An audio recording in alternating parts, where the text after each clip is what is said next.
Si Hajime ay isang kasuklam-suklam, tall-unang lalaki na ginugol ang lahat ng kanyang oras sa panonood ng mga anime recap tulad mo, at namumuhay ng walang anumang layunin or anumang mga kaibigan. Isang araw, siya ay nadala sa ibang mundo kasama ang kanyang buong klase kung saan sa tingin niya ay siya ang magiging pinakamalakas na bayani. Ngunit sa kasamaang palad, kahit na sa mahiwagang mundong ito na puno ng mga demonyo at halimaw, siya ay isang ganap na tall-una na walang kahit isang mahusay na kakayahan. Patuloy niyang sinusubukan ang kanyang makakaya, ngunit may isang taong nagtaksil sa kanya, at nahulog siya sa pinakamalalim at pinakamapanganib na layer ng piitan. Ito ang sandali kung saan siya nagalit at nagpasya na tapusin ang kanyang panahon ng kontrabida. Habang nakakakuha siya ng isang madilim na kapangyarihan sa pamamagitan ng pagkonsumo ng ilang halimaw, at pinaamo niya ang isang napakalakas na babae upang tulungan siyang alisin ang sinumang maglalakas loob na tumayo laban sa kanya, upang makapaghiganti siya sa kanyang mga bullies. Bago ang lahat, gayunpaman, si Hajime ay sobrang masaya nang siya at ang kanyang mga kaklase ay ipinatawag sa ibang mundo. Pinuri sila ng Pope at ng Hari bilang mga bayani na magliligtas sa mga tao mula sa pagsalakay ng hukbo ng demonyo, ngunit habang ang ibang mga tao ay nakakuha ng mga magagandang klase at kakayahan sa trabaho, si Hajime ay naging isang tall-una na ang klase ng trabaho ay transmuter, na nangangahulugang maaari niyang manipulahin ang hugis ng mga bato at mineral. Dahil doon, siya ay binubuli at kinasusuklaman ng karamihan sa kanyang mga kaklase, ngunit hindi siya tumitigil sa pagsisikap na tulungan sila. Ang tanging ginhawa niya ay ang kanyang childhood friend, si Kaori, na may lihim na pagtingin sa kanya, at palaging pinoprotektahan siya. Isang araw, habang binabagtas nila ang piitan, sinubukan ng isang mayabang na lalaki na kunin sa kanyang mga kamay ang ilang mahiwagang kristal, ngunit sa paggawa nito, nag-activate siya ng bitag na nagpapadala sa lahat sa ika-65 palapag ng piitan. Nahaharap sa malalakas na halimaw na hindi nila maaasahang talunin, sinubukan ng Knight Commander na protektahan ang mga bayani. Gayunpaman, hindi niya kayang pigilan ang mga halimaw ng mag-isa, kaya tumalon si Hajime sa pagkilos na lumikha ng pader upang pigilan ang mga halimaw habang dinadala ng Knight Commander ang mga nasugatang estudyante sa kaligtasan. Sa sandaling bumili si Hajime ng sapat na oras para makatakas ang lahat, hiniling sa kanya ng komandante na umatras. Habang inaatake ng lahat ang mga halimaw at nagtatakip para sa kanya, tumakbo si Hajime ng buong bilis patungo sa kanyang mga kaibigan nang biglang tumama sa kanya ang isang pag-atake, at siya ay itinapon sa sirang tulay. Alam ni Hajime na ang pag-atake ay nakatutok sa kanya na may intensyon na tapusin siya, ngunit hindi niya alam kung sino ang naglunsad ng pag-atake. Dahil sa pagkahulog, narating niya ang pinakamababang bahagi ng piitan, kung saan ang mga halimaw ay higit na mabangis at mapanganib kaysa sa mga higanteng nakita niya kanina, at si Hajime ay natakot nang makita silang kumikilos. Habang dumadagandong pa rin siya mula sa pagkahulog, nakita siya ng isang malaking bear na halimaw. Sinubukan niyang tumakbo palayo, ngunit inalis ng halimaw ang kanyang braso at sinimulang kainin ito. Ang takot at nasugatan na si Hajime ay nagsimulang maghukay ng kuweba gamit ang kanyang kakayahan sa transmutation, at kalaunan ay nagawa niyang ikulong ang sarili sa isang kuweba na hindi maabot ng halimaw. Siya ay nahimatay dahil sa pagkawala ng dugo at sakit, at nagising na may tubig na tumutulo sa kanyang mukha. Sa itaas niya ay isang banal na kristal, na siyang pinakadalisay na anyo ng mana crystallization na nabuo sa loob ng libu-libong taon, at ang tubig na tumutulo mula rito ay banal na tubig na may kakayahang magpagaling ng mga sugat at magpagaling ng mga sumpa. Habang dahan-daang nagsisimulang ay proseso ni Hajime ang kanyang sitwasyon, tuluyan na siyang nawala ng pag-asa at nawasak. Gayunpaman, kapag naabot niya ang kanyang pinakamababang punto, isang bagay ang nag-snap sa loob niya, at nagpasya siyang ipagsapalaran ang lahat upang bumalik sa ibabaw. Ang unang bagay na ginagawa niya ay akitin ang isang lobo na halimaw sa loob, at tapusin ito gamit ang isang bitag na nilikha niya sa pamamagitan ng kanyang mga kakayahan sa transmutation.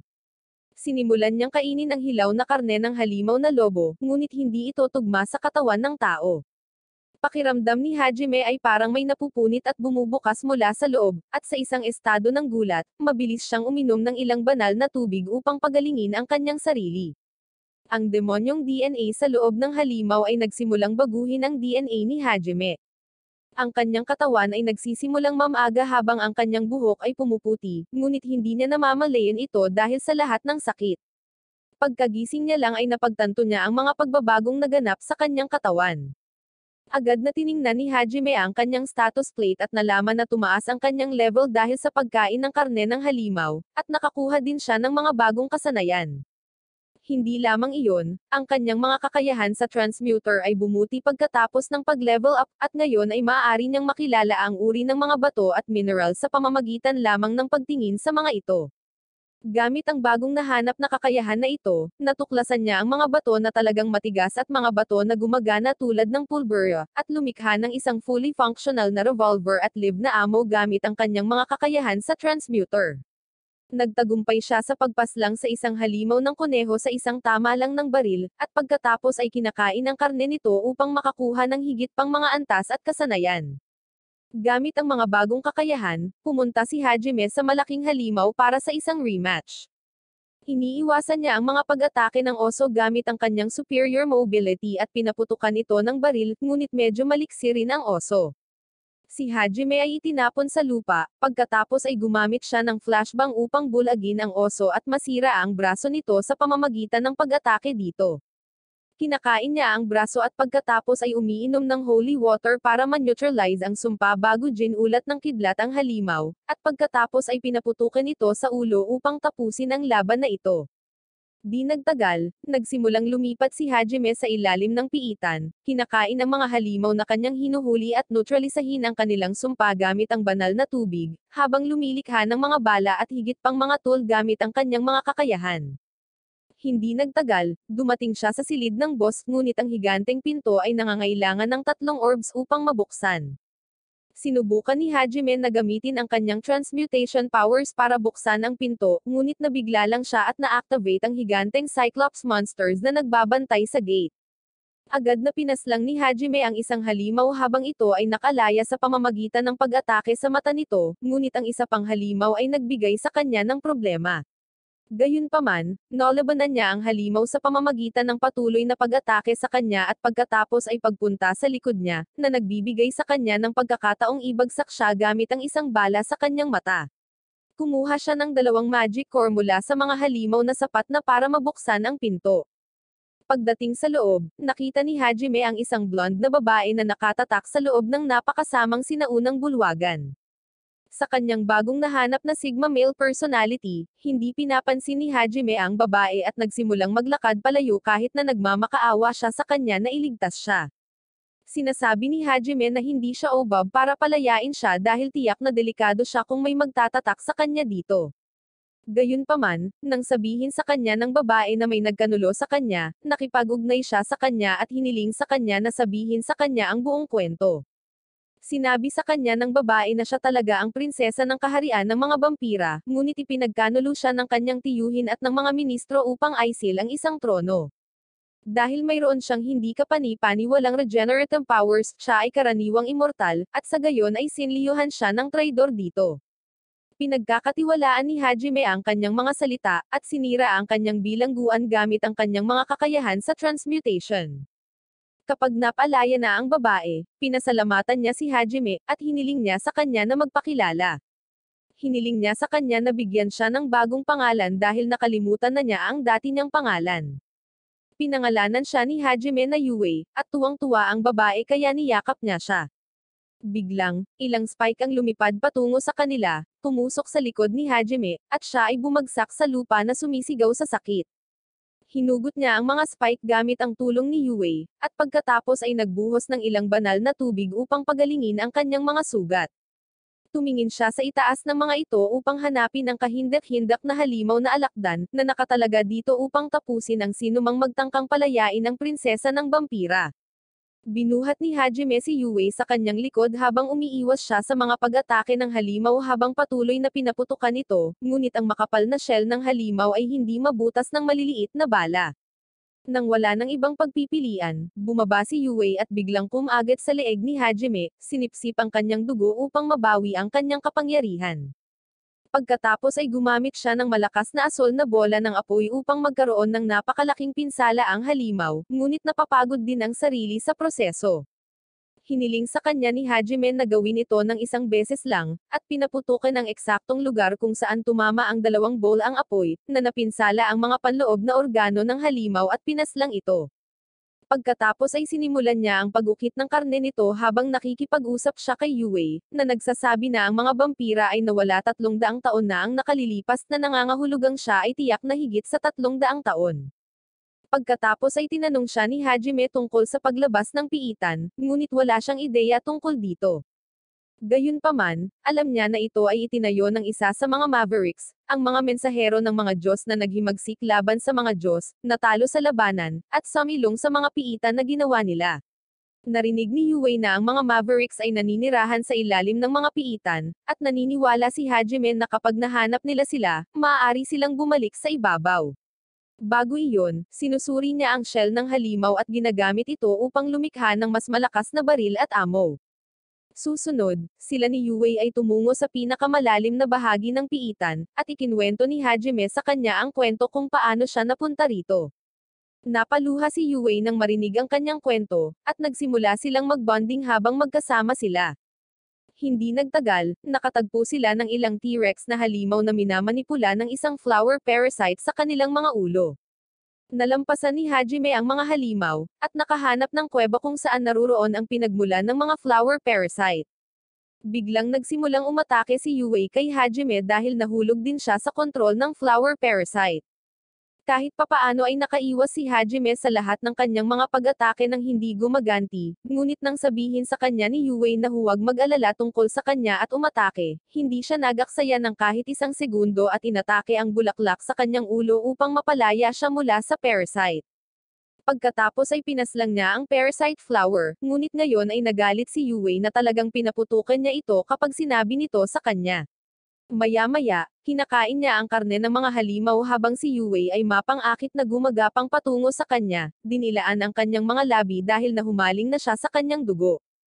Matapos makapagpahinga, bumaba ang dalawa, sa wakas ay nakarating sa huling pintuan ng boss. Pumasok sila sa pintong pinalamutian ng maganda, at nakatagpo ng napakagandang bulwagan na may mga dambuhalang kristal na haligi. Doon, sinalubong sila ng isang 6 na ulo na hydra na tila boss na halimaw ng piitan. Ang iba't ibang mga ulo ng mga halimaw ay naglunsad ng yelo, apoy, at mga pag-atake ng lason, ngunit sina Hajime at Yue ay nadepensahan ang mga ito. Gayunpaman, ang puting ulo sa gitna ay may mga kapangyarihan sa pagpapagaling, at ang natitirang mga ulo ay agad na bumalik sa normal. Nagpasya si Hajime na tapusin muna ang puting ulo, ngunit ang dilaw na ulo ay nagsisilbing isang kalasag at ipinagtatanggol ito. Patuloy na umaatake sina Hajime at Yue, ngunit hindi sila gaanong umuunlad. Biglang, ang itim na ulo ay humarap kay Yue at ipinakita sa kanya ang isang bangungot kung saan hindi siya pinalaya ni Hajime, at iniwan siyang nakadikit sa kanyang selyo. Nawalan siya ng balanse sa pag-iisip nang makita ang bangungot na iyon, ngunit narinig ni Hajime ang kanyang sigaw at iniligtas siya bago siya kainin ng itim na hydra. Dinala niya siya sa ligtas na lugar at ginaisang siya, ngunit natatakot pa rin si Yue na iiwan siya ni Hajime. Upang patunayan na hindi niya gagawin iyon, bigla niya itong kinis at sinabing tatalunan nila ang halimaw at pagkatapos ay sabay na uuwi. Bumalik sila sa pakikipaglaban muli, at hinarap ni Yue ang halimaw ng mag-isa, na daig ang mental attack ng itim na ahas sa pamamagitan ng pag-iisip tungkol sa kiss.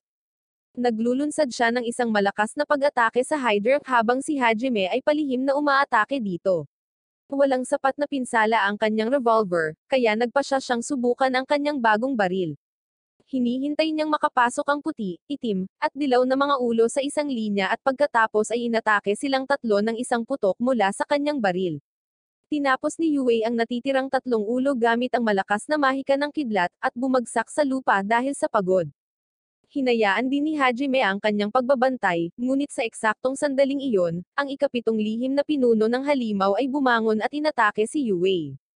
Si Hajime ang gumaganap bilang kanyang kalasag, at nagdudulot ng malubhang pinsala mula sa lason na hininga ng halimaw. Natakot si Yue nang makita ito at kinaladkad si Hajime sa kaligtasan sa gitna ng walang ingat na pag-atake ng halimaw. Pinapainom niya ito ng sunod-sunod na bote ng holy water sa pamamagitan ng kanyang bibig, ngunit hindi ito nagigising.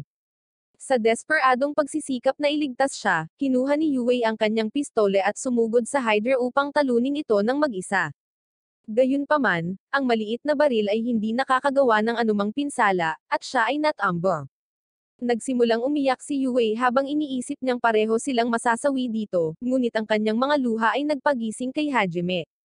Iniligtas niya siya mula sa blast breath ng Hydra at pagkatapos ay patuloy na umiiwas sa mga pag-atake nito. Hiniling ni Hajime sa kanya na inumin ang kanyang dugo upang mapunan ang kanyang mahika, at pagkatapos ay humarap sa Hydra ng mag-isa upang bumili ng oras para sa kanya upang maghanda ng isang malakas na pag-atake. Iniiwasan niya ang lahat ng pag-atake ng Hydra at pagkatapos ay ibinaba ang bubong dito gamit ang isang granada. Inatake niya ito sa lahat ng panig gamit ang mga rock spike at pagkatapos ay ginawa ni Yue ang pangwakas na atake gamit ang isang higanteng bola ng apoy na pumawi sa Hydra. Parehong pagod na pagod sina Hajime at Yue ngayon, at nakahiga sila sa lupa na magkayakap sa isa't isa. Di nagtagal pagkatapos noon, nagising si Hajime sa isang komportableng kama kasama si Yue na nakayakap sa kanya. Ginaisang niya si Yue ng isang kidlat at nalaman na pagkatapos niyang mawalan ng malay, bumukas ang gate sa dulo ng boss chamber. Dinala niya ito sa kama at tinulungang gamutin ang kanyang mga sugat gamit ang banal na tubig, at nilinis din ang kanyang katawan. Nakahanap sila ng ilang damit sa malapit at isinusuot ito bago tuklasin kung nasaan sila. Kahit na nasa pinakamalalim na bahagi ng piitan ang mga ito, mukhang may ilaw at may mga halaman pa doon. Dumating sila sa isang malaking mansyon, at nakakita ng isang silid na may skeleton na nakaupo sa isang trono at isang magic circle sa sahig. Nararamdaman ni Hajime na maaaring ito ang kanilang tiket para makaalis, ngunit hindi siya maaaring makipagsapalaran kaya mag-isa siyang pumasok sa magic circle. Nag-activate ang magic circle, at biglang lumabas mula sa skeleton ang isang holograph ng Maverick na lumikha ng piitan, at naghatid ng naka-record na mensahe para sa mga matatapang na tao na nagtagumpay sa piitan.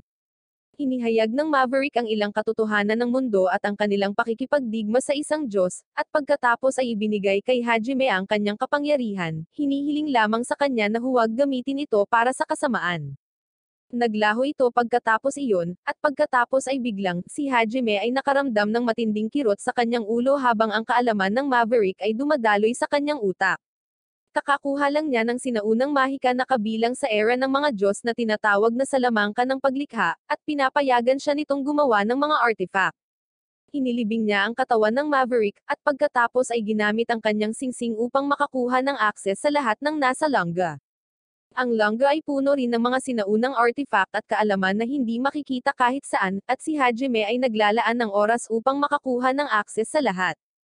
Gumagawa siya ng isang prosthetic na braso para sa kanyang sarili, at kahit na nag-eksperimento sa paglikha ng mga kotse na gumagana sa magic. Pansamantala, nagsimula siyang maging malapit kay Yue, at nagkarelasyon sila. Sa wakas, pagkatapos ng 2 buwan na pagtitipon ng lahat ng mahahalagang bagay na maaari niyang makuha mula sa Langa, nagpasya si Hajime na oras na para bumalik sa ibabaw upang sila ay magtungo sa iba pang mga piitan, at makakuha ng higit pang mga uri ng sinaunang mahika. Sa pamamagitan nito, ginagamit ni Hajime ang singsing ng Maverick at nag-teleport sa kanilang sarili palabas ng piitan.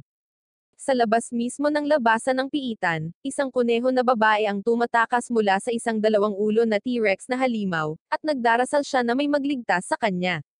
Biglang lumabas sa exit sina Hajime at Yue, at agad na napagtanto ng bunny girl na matutulungan nila siya. Habang ipinagdiriwang nina Hajime at Yue ang kanilang kalayaan, tumakbo ang bunny girl patungo sa kanila, sinasabing hinihintay niya sila. Nagpasya si Hajime na huwag pansinin siya, ngunit kumapit siya sa kanya, nagmamakaawa sa kanya na iligtas ang kanyang tribo. Wala pa ring intensyon si Hajime na makialam, ngunit sa sandaling iyon, inatake siya ng 2 ulong dino. Binalaan siya ng bunny girl na ito ay mapanganib, ngunit madali niya itong napaslang. Pagkatapos nito, nagpasya siyang igalang ang determinasyon ng babae na tumanggi na palayain siya kahit na itinutok niya ang kanyang baril sa kanya, at tinanong kung ano ang gusto nito. Ipinakilala ng bunny girl ang kanyang sarili bilang si Shena, isang miyembro ng tribo ng kuneho. Siya ay isang exception sa mga beastman dahil siya ay may espesyal na kakayahan upang makita ang mga potensyal na hinaharap. Dahil dito, ipinatapon ng komunidad ng mga beastman ang tribo ng kuneho, na ngayon ay sinasalakay ng isang malakas na kaaway, at gusto niyang iligtas sila. Walang gustong gawin si Hajime sa kanya, ngunit sa kanyang kakayahan sa foresight, nakita niyang tutulungan sila nito. Nag-aalok si Sheena na gabayan siya sa kagubatan patungo sa susunod na piitan na pinaplano niyang bisitahin, at nagpa siya si Yue na isama ang babae na kuneho. Malinaw na si Sheena ay hindi nakakakuha ng anumang paggalang or pakikiramay mula sa alinman sa kanila.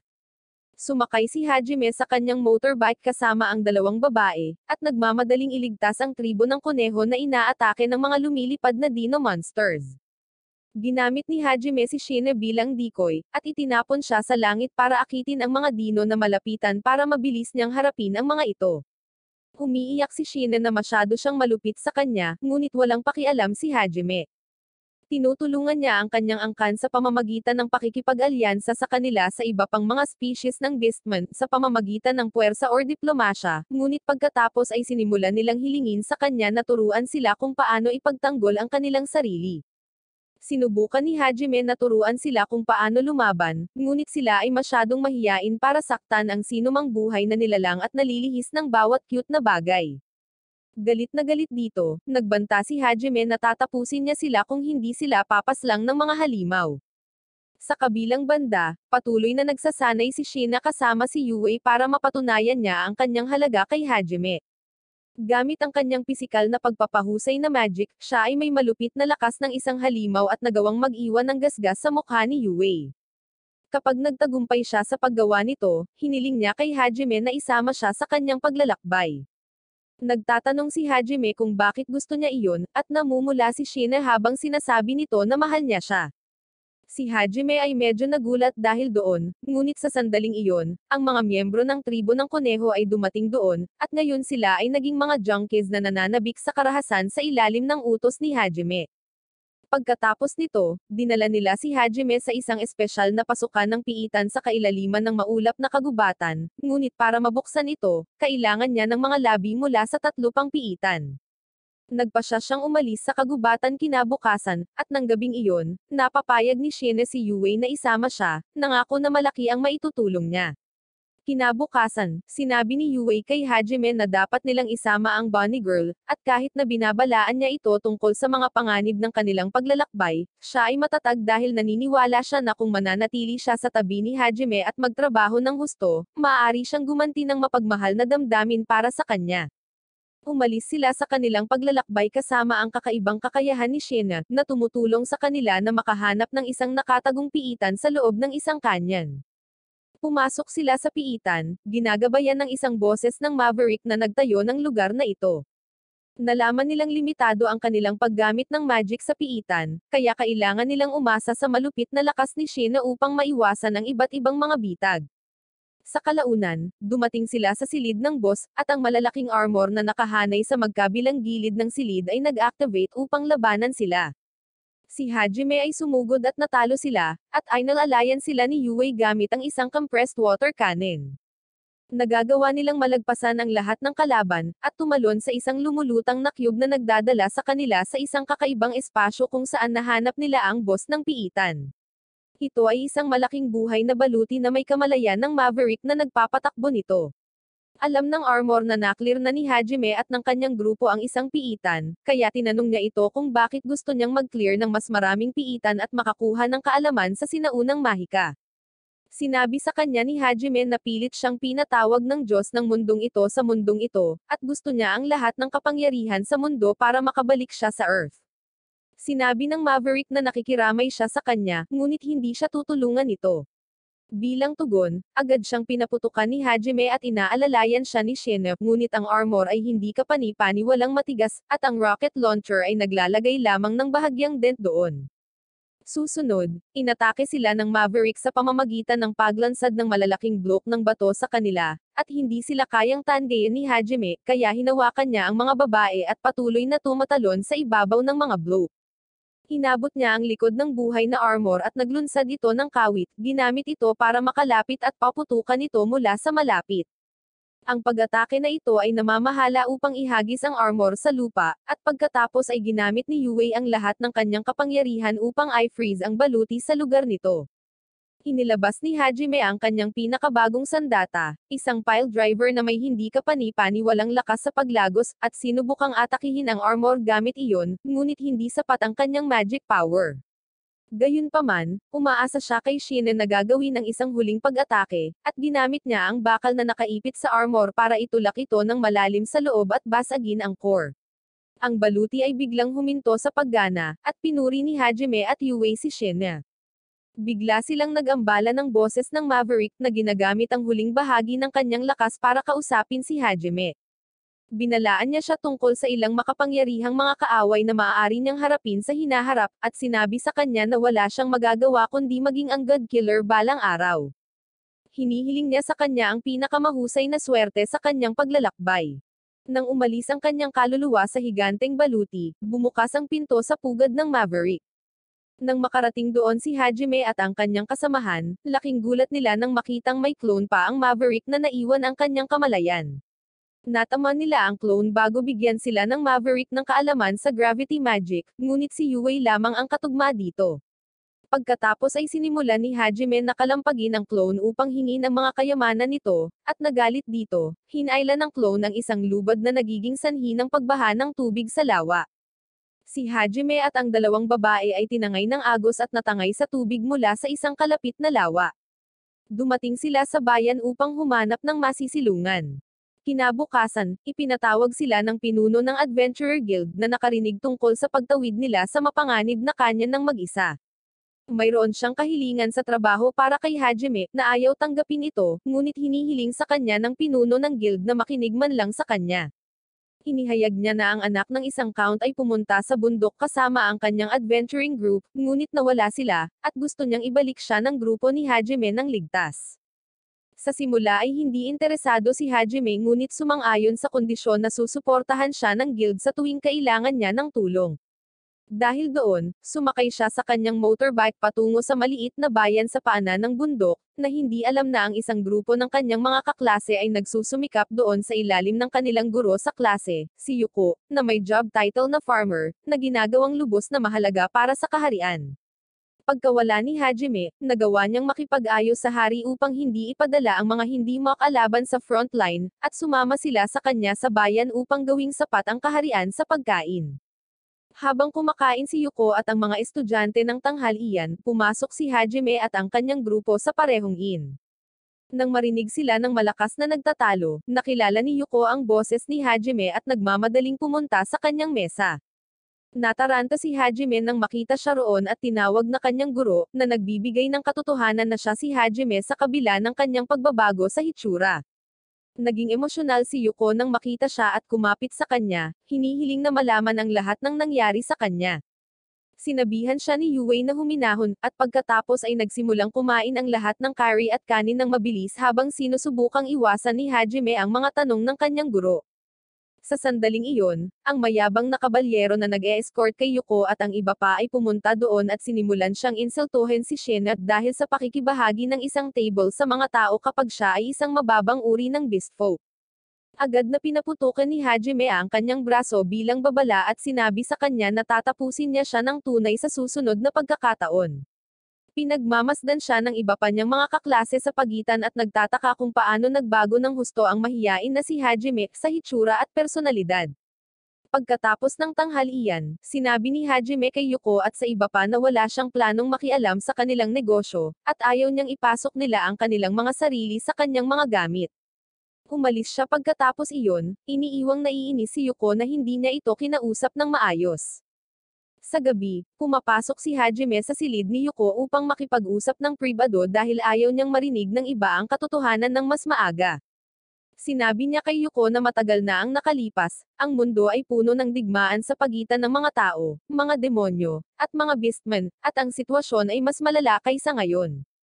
Noong panahong iyon, naunawaan ng ilang tao ang katotohanan na ang Diyos ay nag-uudyok sa digmaan bilang isang paraan ng paglilibang.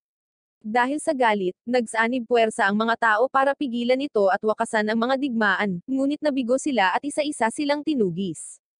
Tinawag silang Mavericks, at ang mga nakaligtas ay lumikha ng mga piitan at pagsubok upang maipasa ang kanilang kapangyarihan, kaalaman, at layunin sa mga karapat-dapat na individual.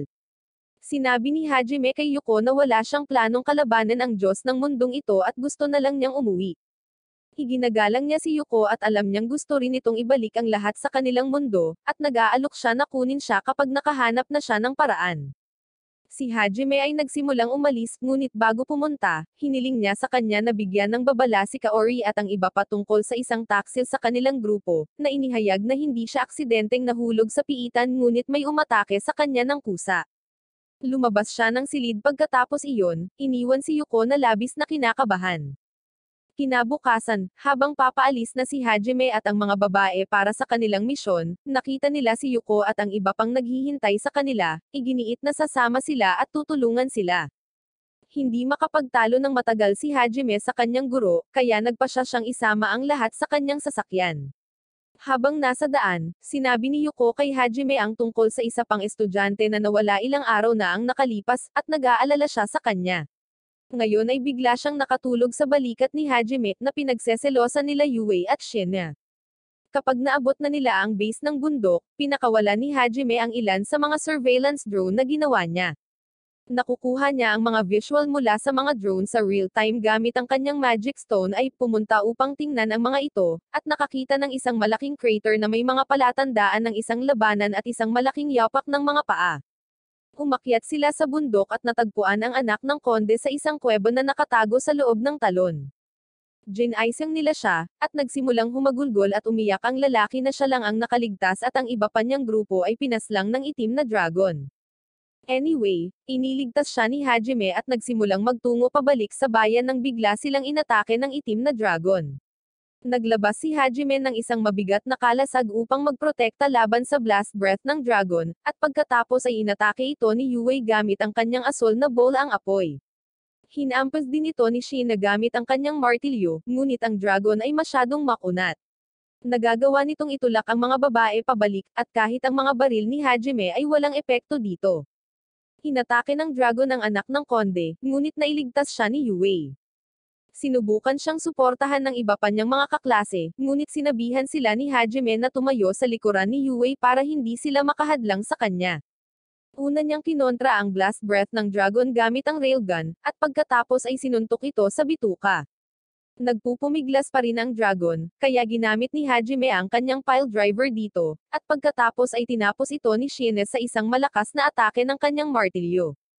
Nawalan ng malay ang dragon, ngunit hindi pa tapos si Hajime dito. Nagpasya siyang gisingin ito sa pamamagitan ng pag-atake sa tanging bahagi ng katawan nito na hindi protektado ng matigas na kaliskis. Kinuha niya ang malaking baras na bakal at biglang itinulak ito sa katawan ng dragon, at biglang nagsimulang sumigaw ang dragon sa boses na pambabae, na humihiling sa kanya na maging banayad sa kanya.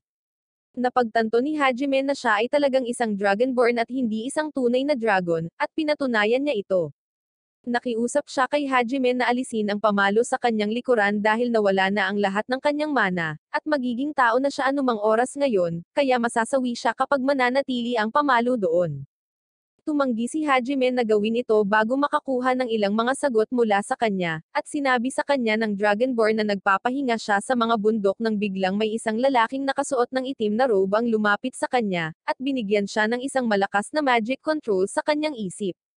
Siya ay ninakawan ng kanyang malayang pagpapasya at nauwi sa pag-atake sa anak ng konde at sa kanyang grupo. Ang marangal na anak ay hindi naniniwala sa kanya, ngunit si Yue ay naniniwala dahil alam niya na ang mga Dragonborn ay isang tapat at mapagmataas na lahi, at hindi sila nagsisinungaling. Sinabihan niya si Hajime na huwag siyang tapusin dahil hindi naman talaga siya ang kanilang kaaway.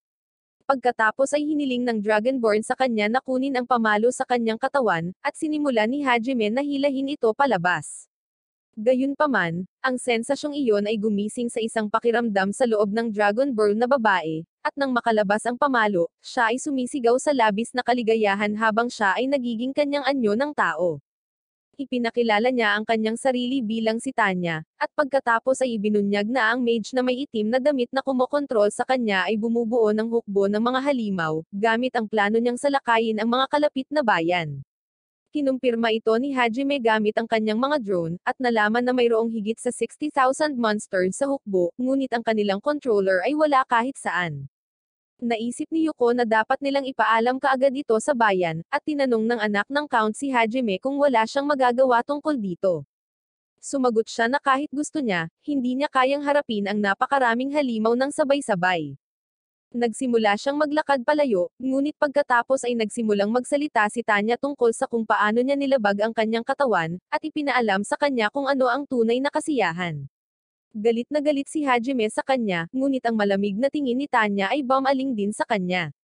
Sa sobrang galit niya, sinimulan niya itong itaboy, ngunit tila walang epekto dahil si Tanya ay naging isang ganap na masokista at talagang nag-e-enjoy ito sa ginagawa sa kanya. Nang makarating sila sa bayan, nakumbinsi ni Yuko si Hajime na tulungan sila. Sa tulong ng mga lalaki mula sa bayan, si Hajime ay gumagawa ng mga pader at pangdepensa habang tinutulungan ng kanyang mga kaklase ang lahat na lumikas. Dumating ang halimaw na hukbo sa kanilang pintuan bago mag-umaga, at pinangunahan ni Hajime ang mga taong bayan sa matinding labanan. Binigyan niya sila ng pep talk at itinatag si Yuko bilang diyosa ng agrikultura, na sinasabing garantisado ang kanilang tagumpay dahil nasa kanilang panig si Yuko, at ang mga taong bayan ay nagagalak. Nagsisimula ang laban habang pinaputukan muna ni Hajime ang mga kaaway, at pagkatapos ay sumama sa kanya ang iba pang mga babae. Nagpaputok siya ng mga rocket launcher, gumawa si Tanya ng Dark Flame Tornado, at gumagamit si Yue ng malakas na kidlat para mabilis na tapusin ang mga halimaw. Hindi nagtagal ay naubusan ng machine gun ammo si Hajime, at maging si Tanya ay naubusan ng mana. Wala ring masyadong natitirang mana si Yue, kaya nagpa siya si Hajime na kunin si Shina at mabilis na ibagsak ang mastermind. Binibigyan sila ni Yue ng cover fire na may malakas na kidlat, at sumakay sila sa motorbike upang mabilis na maabot ang mga kalaban. Nagagawa nilang ibagsak ang pinakamakapangyarihang mga halimaw sa hukbo, na nagiging sanhi ng pagkataranta ng commander.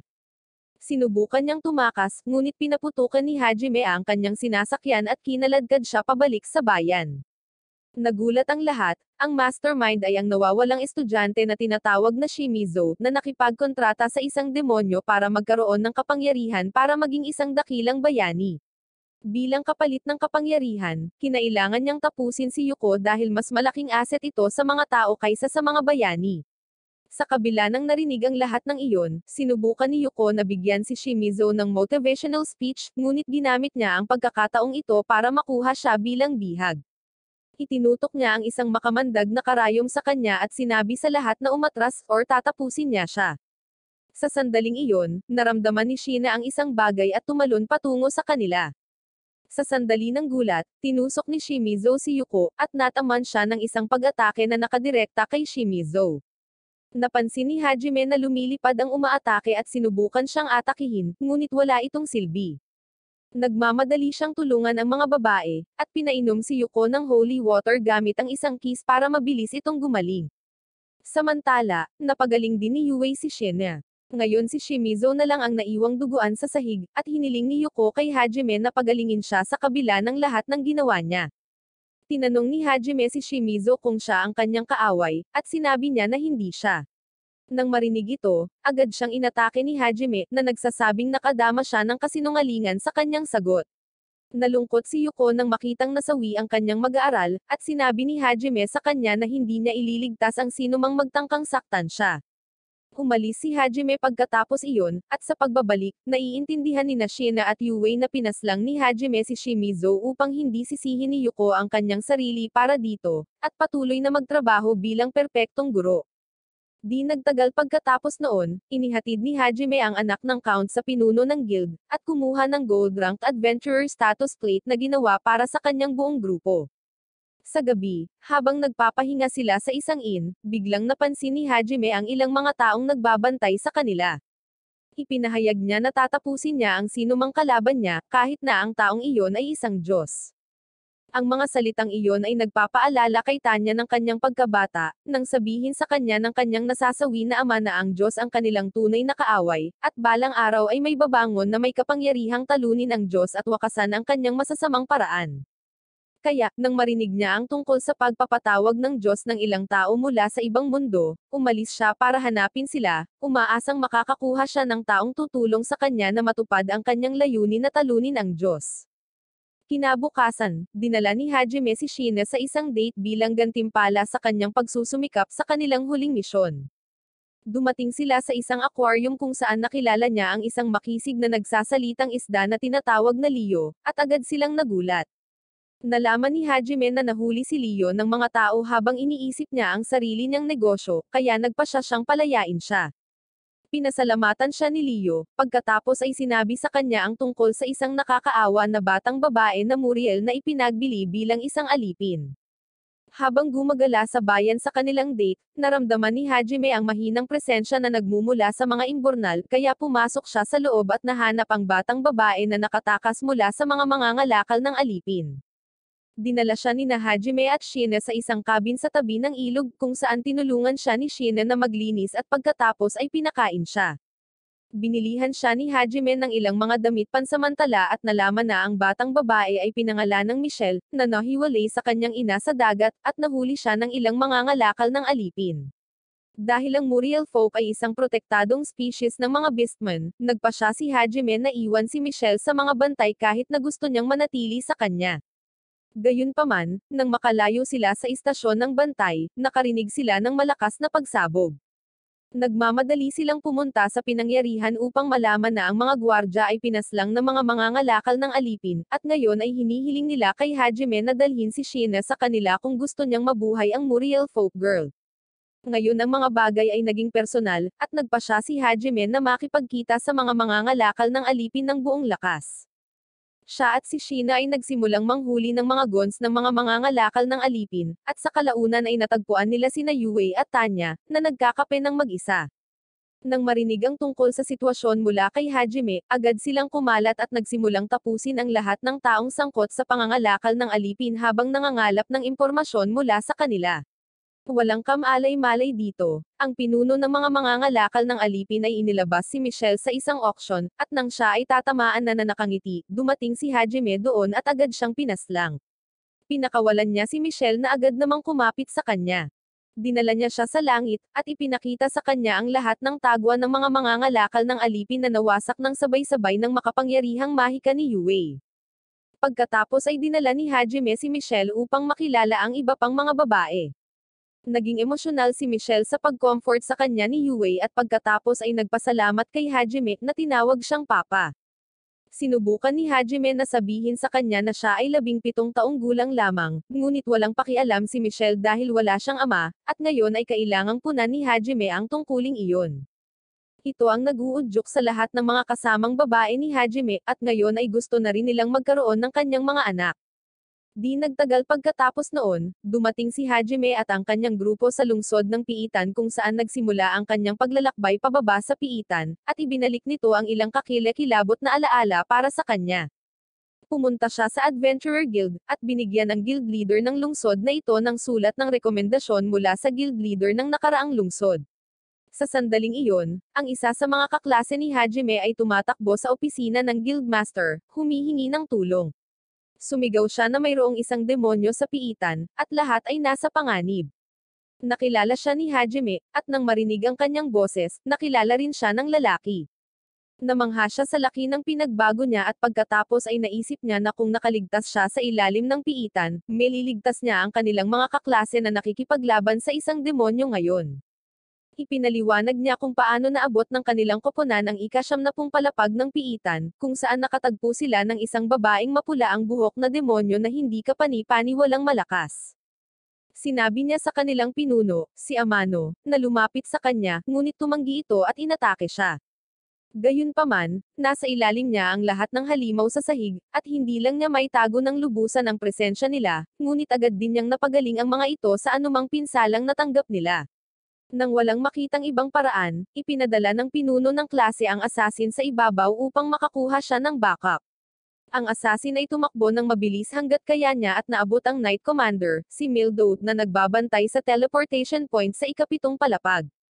Pinoprotektahan siya ng komandante mula sa mga halimaw na humabol sa kanya dito, at sinabihan siyang sumugod sa ibabaw at tumawag para sa backup na humantong sa assassin na pumunta sa Adventurers Guild. Nakiusap siya kay Hajime na iligtas ang kanilang mga kaibigan, ngunit malinaw na sinabi ni Hajime sa kanya na hindi na niya itinuturing na kaibigan ang sinuman. Sila ay mga estranghero lamang na kapareho niya ng sariling bayan.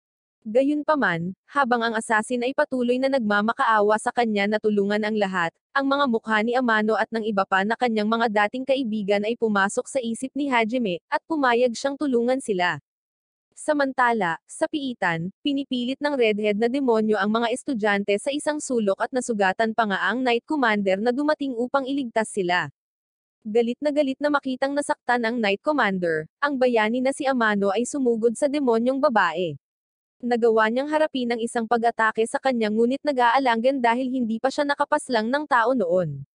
Dahil doon, hinaampon siya ng demonyo, at ang pangalawang pinakamalakas na tao sa klase, si Shira, ang yumako sa trabahong labanan ang demonyo mismo.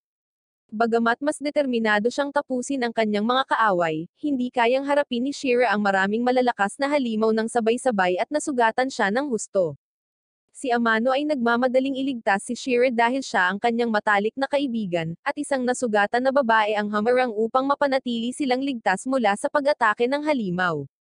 Kapag tila hindi sila mananalo, biglang nabasag ang bubong sa itaas nila, at isang poste na bakal ang tumusok sa magkabilang halimaw, na tinapos sila ng sabay-sabay. Nakapasok si Hajime sa usok at mga durog na bato, at agad siyang nakilala ni Kaori nang walang anumang pahiwatig. Naguguluhan si Shira sa biglaang twist na ito, ngunit sinabi sa kanya ni Hajime na ipapaliwanag niya ang lahat mamaya. Sa sandaling iyon, bumaba si Yue mula sa langit, at hinawakan siya ni Hajime.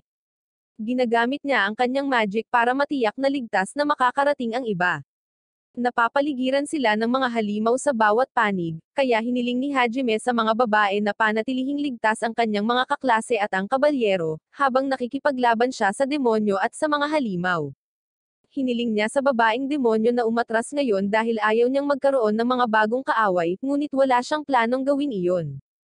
Sinusubukan niyang salakayin si Hajime sa pamamagitan ng pagtatago sa kanyang mga halimaw gamit ang mahika, ngunit madali niyang madetect ang mga ito gamit ang kanyang level sense monster at mabilis na paputukin silang lahat. Sinubukan ng demonyo na salakayin siya ng kanyang ultimate monster, ang pagong na humihinga ng apoy, ngunit ginamit ni Hajime ang kanyang heavy-duty na kalasag at iniiwas ang pag-atake nito patungo sa demonyo, pinaslang ang ibon sa kanyang balikat na nagpapagaling sa lahat.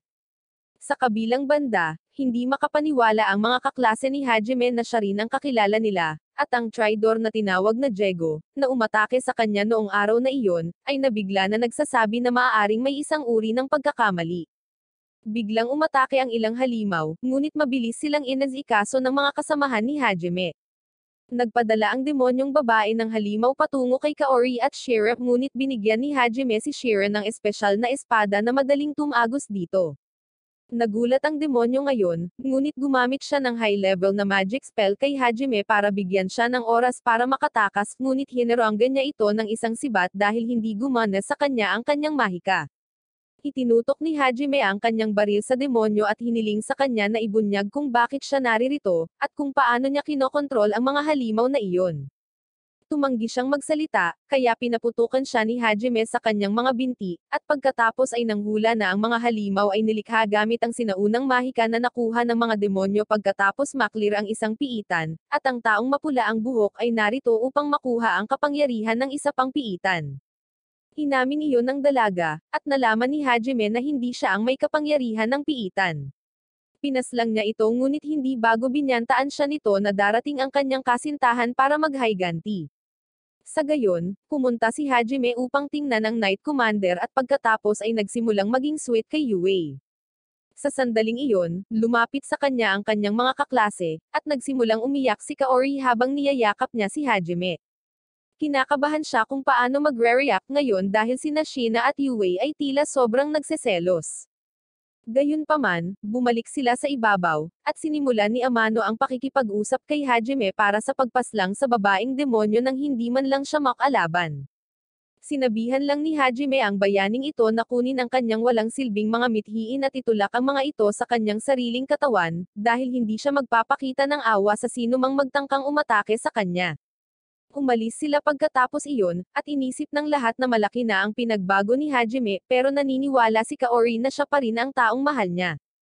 Iniipon niya ang kanyang lakas ng loob at ipinagtapat ang kanyang pagmamahal sa kanya, na ipinahayag na sasama siya sa kanyang paglalakbay sa gusto man niya or hindi. Sinabi sa kanya ni Hajime na may mahal siyang ibang babae, ngunit hindi pa nang hinaan ng loob si Kaori.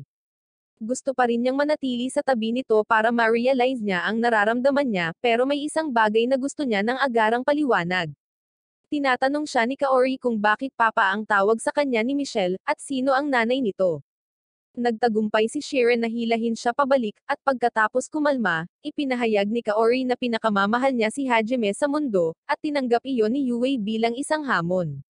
Malugod niya itong tinatanggap na sumali sa grupo dahil mapapatunayan niyang pinakamamahal niya si Hajime. Sa huli, walang pagpipilian si Hajime kundi tanggapin si Kaori bilang bahagi ng kanyang grupo, at naglakbay sila patungo sa susunod na piitan sa sandaling dumating ang susunod na araw. Sa kabilang banda, bumalik ang mga bayani sa kaharian kung saan sabik na naghihintay sa kanila si Prinsesa Lilia. Agad siyang tumakbo sa tabi ni Shira at nalaman kung paano nangyari ang mga bagay sa piitan. Nakahinga siya ng maluwag na ayos na sila pero napansin si Amano na tila balisa. Tinanong ni Lilia kung ano ang nangyari sa kanya, at sinabi sa kanya ni Shira ang tungkol sa pagbabalik ni Hajime at kung paano niya pinaslang ang demonyo, na naging peklat sa isip ni Amano dahil hindi niya magawa ang inaasahan sa bayani. Isa pa, hindi siya masaya na umalis si Kaori sa grupo para sumama kay Hajime. Sinabi ni Lilia na talagang natutuwa siyang marinig na nakaligtas si Hajime at gusto rin niyang makilala siya, ngunit sinabi sa kanya ni Shiren na ganap na siyang nagbago, at maaaring hindi niya ito makilala. Samantala, si Hajime at ang kanyang grupo ay nagmamaneho sa isang bagyo sa disyerto. Nilalamang at inaalaga ni Kaori si Michelle, ngunit hindi nagtagal ay nakipag-away siya kay Yue tungkol sa kung sino ang mas nakakakilala kay Hajime. Nagsimula silang mag-away, ngunit pagkatapos ay pinagalitan sila ni Michelle na palaging nag-aaway sa isa't isa. Nakahinga ng maluwag si Hajime na ang problema ay nalutas, ngunit pagkatapos ay biglang, itinuro ni Tanya ang mga sandworm na natipon sa paligid ng isang bagay. Habang iniisip ni Hajime ang dahilan, biglang dumating ang isang sandworm sa harap ng kanyang sasakyan at inatake siya. Inilihis niya ang sasakyan para iwasan ito, ngunit marami pang sandworm doon, at patuloy silang sumusunod sa kanila. Inilagay ito ni Hajime sa reverse gear, at pagkatapos ay ini-activate ang isang mini rocket launcher na inilagay niya sa sasakyan para tanggayan ang mga ulo ng mga sandworm at pagkatapos ay bumalik sa kanyang kurso, dumiretso sa pagtitipon ng mga sandworm. Ini-activate niya ang pangunahing baril ng sasakyan para harapin sila, at pinaulanan sila ng mga bala. Kapag nagkalat na ang mga sandworm, pumunta sila sa site upang makita ang isang nasugatan na lalaki doon. Pumunta sila sa labas para tingnan siya, at tiningnan ni Kaori ang status card ng nasugatan na lalaki at nalaman niyang nahihirapan siya sa sobrang karga ng mana dahil sa isang uri ng natupok na lason. Sinusubukan niyang linisin ang lason sa katawan nito, ngunit wala itong binago, kaya gumamit siya ng mataas na antas ng banal na spell na maaaring maglipat ng mana mula sa isang tao patungo sa isa pa. Si Kaori ay sumisipsip ng labis na mana mula sa katawan ng lalaki, at iniimbak ito sa banal na kristal na singsing na ibinigay sa kanya ni Hajime. Nagawa niyang iligtas pansamantala ang lalaki, ngunit maliban kung may gagawin sila tungkol sa ugat, hindi nila ito mapapagaling. Biglang nagising ang lalaki at tinawag na anghel si Kaori. Naniniwala siyang nasawi na siya, at tinatanggap siya ng isang magandang anghel sa langit, kaya sinipa siya ni Hajime para mawala siya sa kanyang mga maling akala. Dinala niya ang lalaki sa loob ng naka-air condition na sasakyan, at inalok siya ng tubig bago malaman ang kanyang kwento. Ipinakilala ng lalaki ang kanyang sarili bilang si Bernard, ang anak ni Duke Anaji, na namamahala sa rehiyon kung saan tatanggo sina Hajime at ng kanyang grupo. Ibinunyag ni Bernard na ilang araw na ang nakalipas, ang oasis kung saan sila kumukuha ng kanilang inuming tubig ay nadumihin, at lahat ay nagkaroon ng mana overload sickness. Ang tanging lunas ay isang kristal na tinatawag na steelstone na matatagpuan sa kalapit na bulkan, ngunit ang mga adventurer ng kanilang lungsod ay masyadong mahina upang makalabas ng lungsod. Medyo nag-aalangan si Hajime na tanggapin ang alok, ngunit nang tanungin ni Michelle kung hindi nila tutulungan ang mga taong naghihirap, hindi niya maiwasang subukang maging mabuting halimbawa sa kanya. Nagpasya siyang dumiretso sa bulkan pagkatapos magbigay ng malinis na inuming tubig sa lungsod, ngunit hindi niya alam na may ibang tao na may parehong destinasyon. Ito ay ang demonyong si General Freddy, na nakarinig tungkol sa pagkasawi ng taong mapula ang buhok na demonyo. Siya ang kalaguyo ng kanyang assistant, na galit na si Hajime, na binyansagang irregular na mga demonyo, ay pumaslang sa kanya at sinabotahe pa ang kanilang misyon na tapusin si Yuko kasama ang isang hukbo ng 60,000 halimaw. Sinabi ni Freddy sa kanyang assistant na dumiretso siya sa bulkan, na isa ring piitan, at kunin ang sinaunang mahika mula doon. Gamit iyon, nanumpa siyang tatapusin ang misyon na ibinigay sa kanya ng kanilang Diyos at tatapusin ang irregular. Sa kabilang banda, narating ng grupo ni Hajime ang Duke Manaji at nakilala ang Duke. Nakikita ng Duke ang pag-asa nang marinig niyang sinabi ni Hajime na kaya niyang iligtas ang kanilang mga tao. Habang sinusubukan ni Nakaori at Shin na tulungan ang mga pasyente, gumawa si Yue ng malaking butas sa lupa gamit ang gravity magic, at binalutan ito ni Hajime ng hindi tinatablan ng tubig na mineral. Gumagamit si Yue ng water magic para punuin ng higanteng pool ng malinis at maiinom na tubig, at pagkatapos ay tumungo sila sa oasis kung saan nakakakita ang matalas na pandama ni Hajime ng halimaw sa tubig. Kasunod ng kanyang kutob, naghagi si Hajime ng isang grupo ng mga granada sa oasis na ikinagulat ng lahat ng residente ng Anaji. Gayunpaman, gumagana ang kanyang pakana nang biglang umatake sa kanya ang mga higanteng galamay ng slime. Pinaputukan niya ang ilan, at nag-freeze si Yue at Tanya ng ilan at sinunog ang iba. Pagkatapos, isang halimaw na slime ang nagpapakita mula sa lawa, at madaling mahihinuha na ito ang pinagmumula ng polusyon sa tubig. Pinaputukan ni Hajime ang slime sa pamamagitan lamang ng isang bala, ngunit hindi nito binabago ang maruming tubig. Sinabi ng Duke na hindi pa siya nakakita ng halimaw na tulad ng slime, at naniniwala si Hajime na ito ay gawa ng mga demonyo. Ipinahayag ng Duke ang kanyang pasasalamat, at natuwa si Hajime habang sinasabi niya na may malaking utang sa kanya ang Duke. Pagkatapos nito, umalis si Hajime at ang iba papatungo sa piitan ng bulkan upang makuha ang lunas, at sina Kaori at Michelle ay nagpaiwan. Nakatagpo sila ng parehong dating sandworm, na tinapos ni Hajime gamit ang kanyang sasakyan, at pagkatapos ay tumawid sa isang malaking sandstorm upang maabot ang bulkan. Sa kanilang pag-akyat sa bulkan, ang temperatura ay nagiging masyadong mataas para sa lahat maliban kay Tanya. Pumasok sila sa minahan ng bulkan upang makahanap ng mga bakas ng steelstone, ngunit karamihan sa mga ito ay nakuha na, kaya nagpasya si Hajime na tumungo ng mas malalim. Biglang, isang pader ng lava ang lumapit sa kanila, ngunit pinawalang bisa ito ni Yue gamit ang kanyang gravity magic. Nakahanap si Hajime ng lava ball na nakatayo sa harap nila, at handa siyang paputukan ito, ngunit tinapos ito ni Shina gamit ang bagong sandata na ginawa niya para sa kanya. Di nagtagal, nakarating sila sa isang napakalaking minahan ng bato, at pagkatapos kunin ang kailangan nila, nagpasya si Hajime na tumungo ng mas malalim sa bulkan upang i-clear ang piitan. Ang init ay nagiging hindi matiis, kaya gumawa si Hajime ng isang kuweba upang makapagpahinga, kasama sina Yue at Tanya na ginagamit ang kanilang mga kapangyarihan upang lumikha ng malamig na simoy ng hangin. Iniisip ni Hajime na kailangan niyang bumuo ng ilang kagamitan sa AC sa susunod, at sinabi ni Tanya na maaaring ito ang tema ng piitan na ito. Hiniling sa kanya ni Hajime na magpaliwanag, at sinabi niya na ang lahat ng piitan ay may ilang uri ng tema.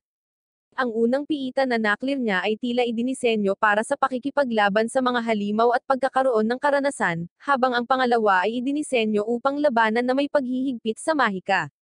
Naniniwala siya na ang piitan na ito ay idinisenyo upang turuan sila kung paano haharapin ang hindi magandang lupain.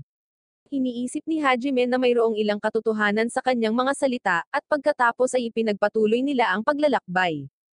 Sumakay sila sa isang bangka sa ilog ng lava, ngunit pagkatapos ay bigla silang nahulog sa isang talon, or isang lava fall, upang maging tama. Gumagamit si Yue ng wind magic para matiyak na hindi sila gagawa ng malaking splash, at pagkatapos ay napansin ni Hajime ang isang simboryo na nakalubog sa lava na may 100 magic stones dito. Iniisip niya na dapat ito ang Maverick Lair, ngunit ang ibig sabihin nito ay dapat na nasa malapit din ang boss monster. Biglang may lumilipad na bola ng lava palapit sa kanila.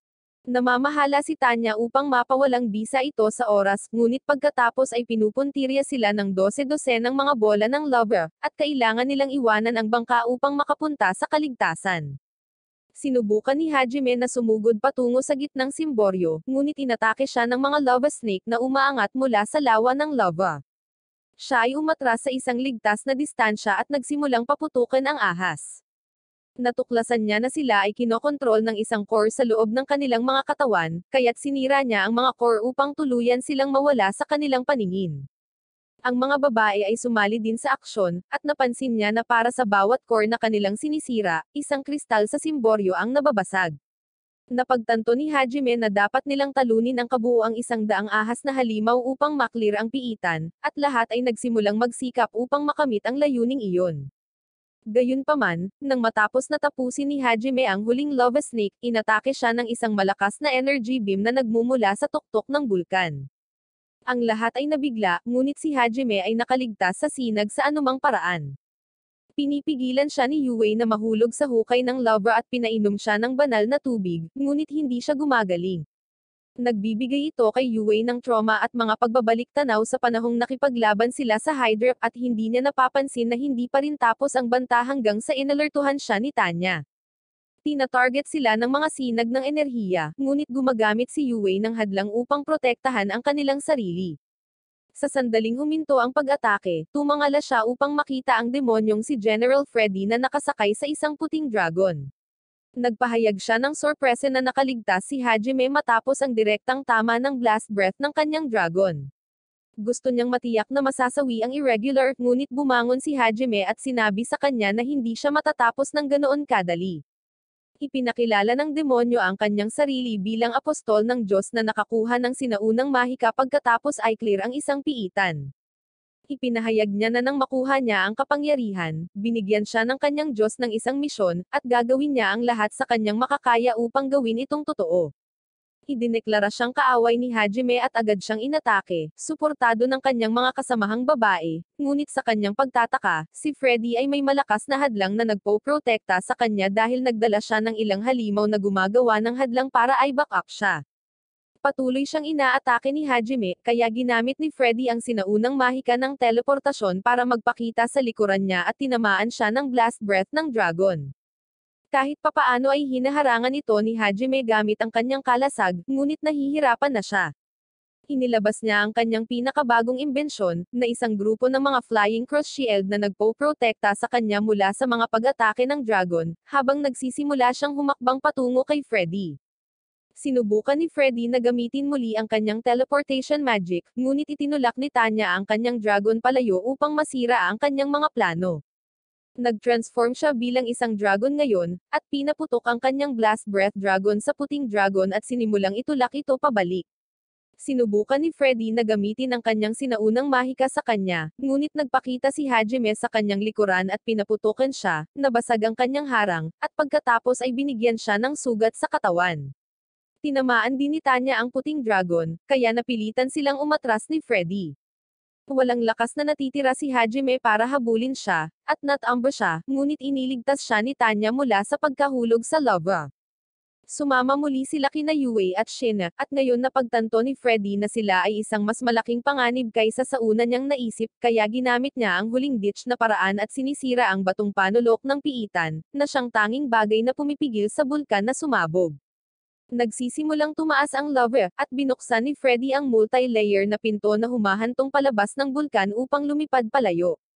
Nag-iisip kaagad ng plano si Hajime, at ibinigay niya kay Tanya ang kanyang singsing at hiniling sa kanya na tumakas sa kaligtasan gamit ang bibig ng bulkan.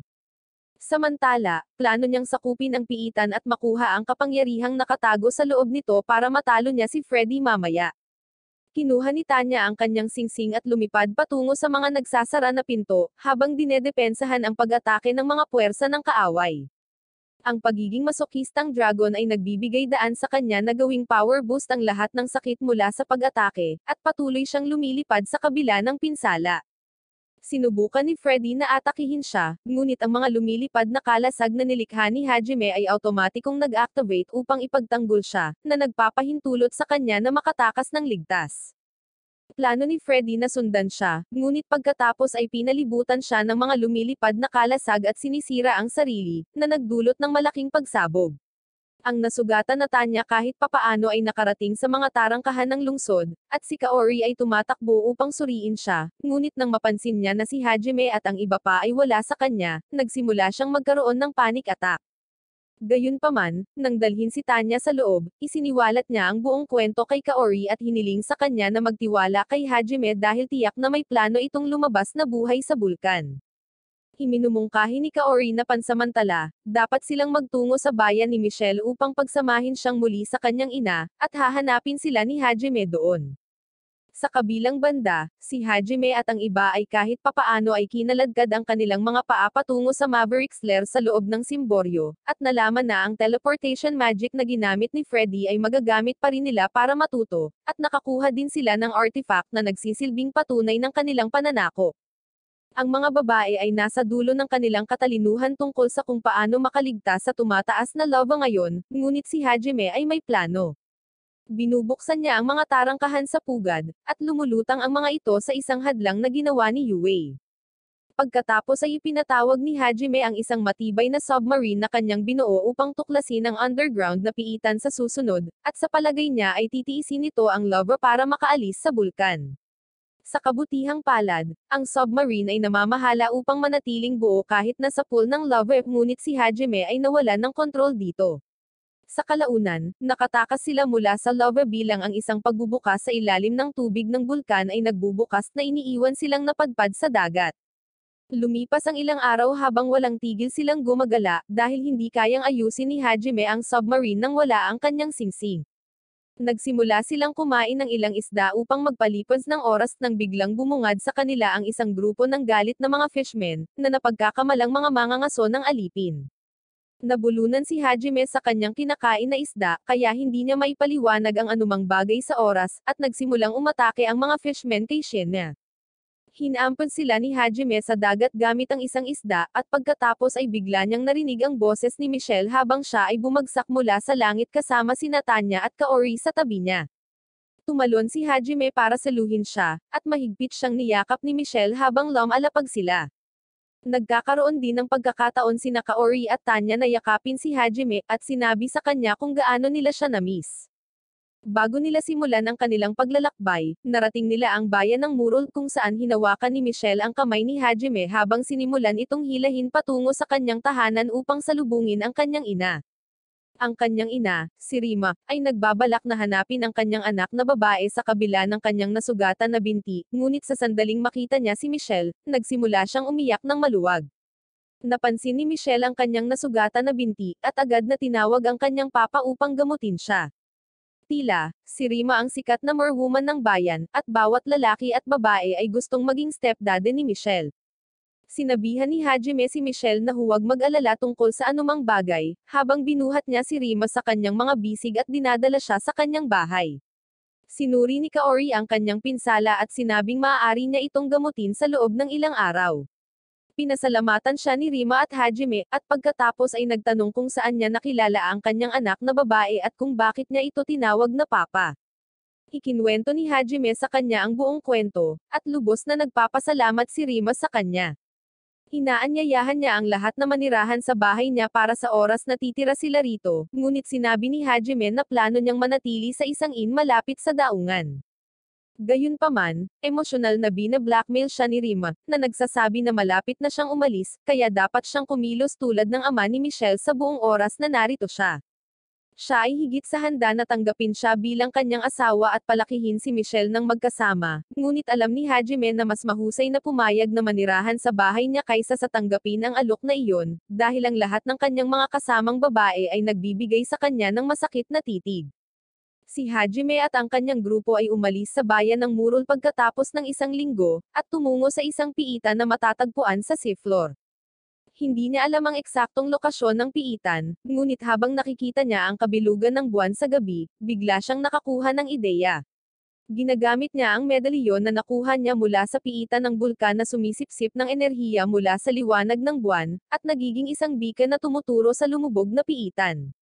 Dinadala niya ang submarine sa lokasyon ng liwanag, at ang mga bahagi ng seafloor ay nagbibigay daan sa kanya.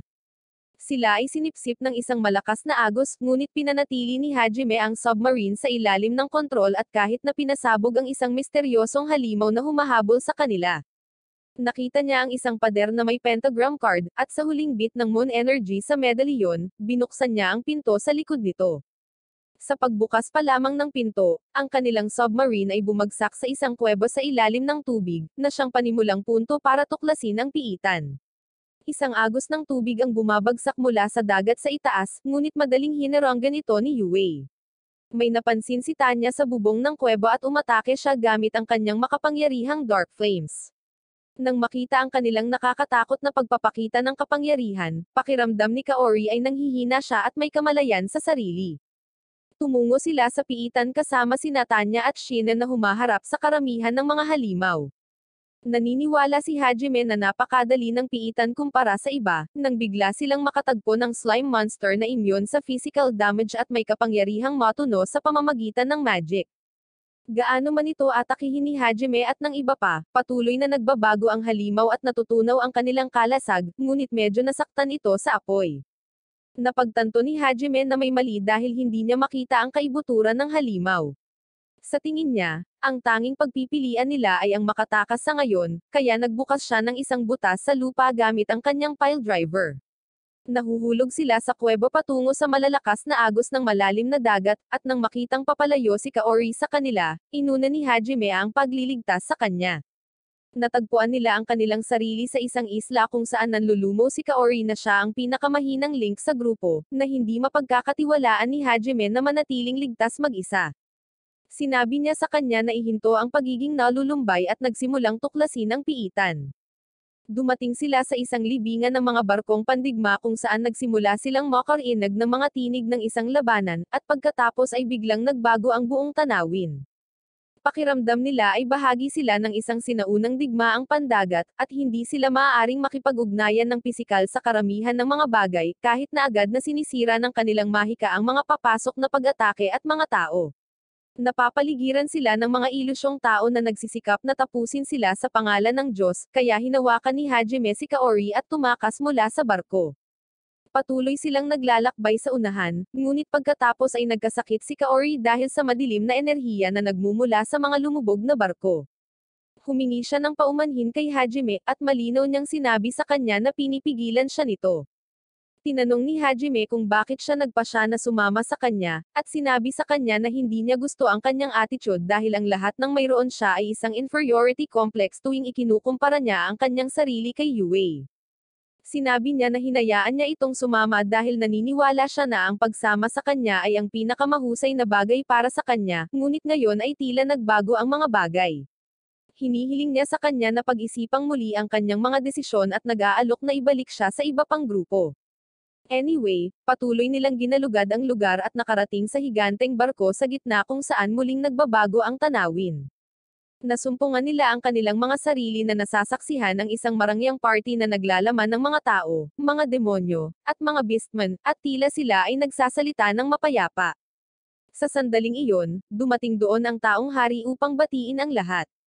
Ikinuwento niya kung paanong isang taon na ang nakalipas mula nang pumirma sila ng isang kasunduan sa kapayapaan, natapos ang kanilang mahabang madugong digmaan, at kung gaano siya natutuwa na makita ang mga kinatawan ng lahat ng lahi dito.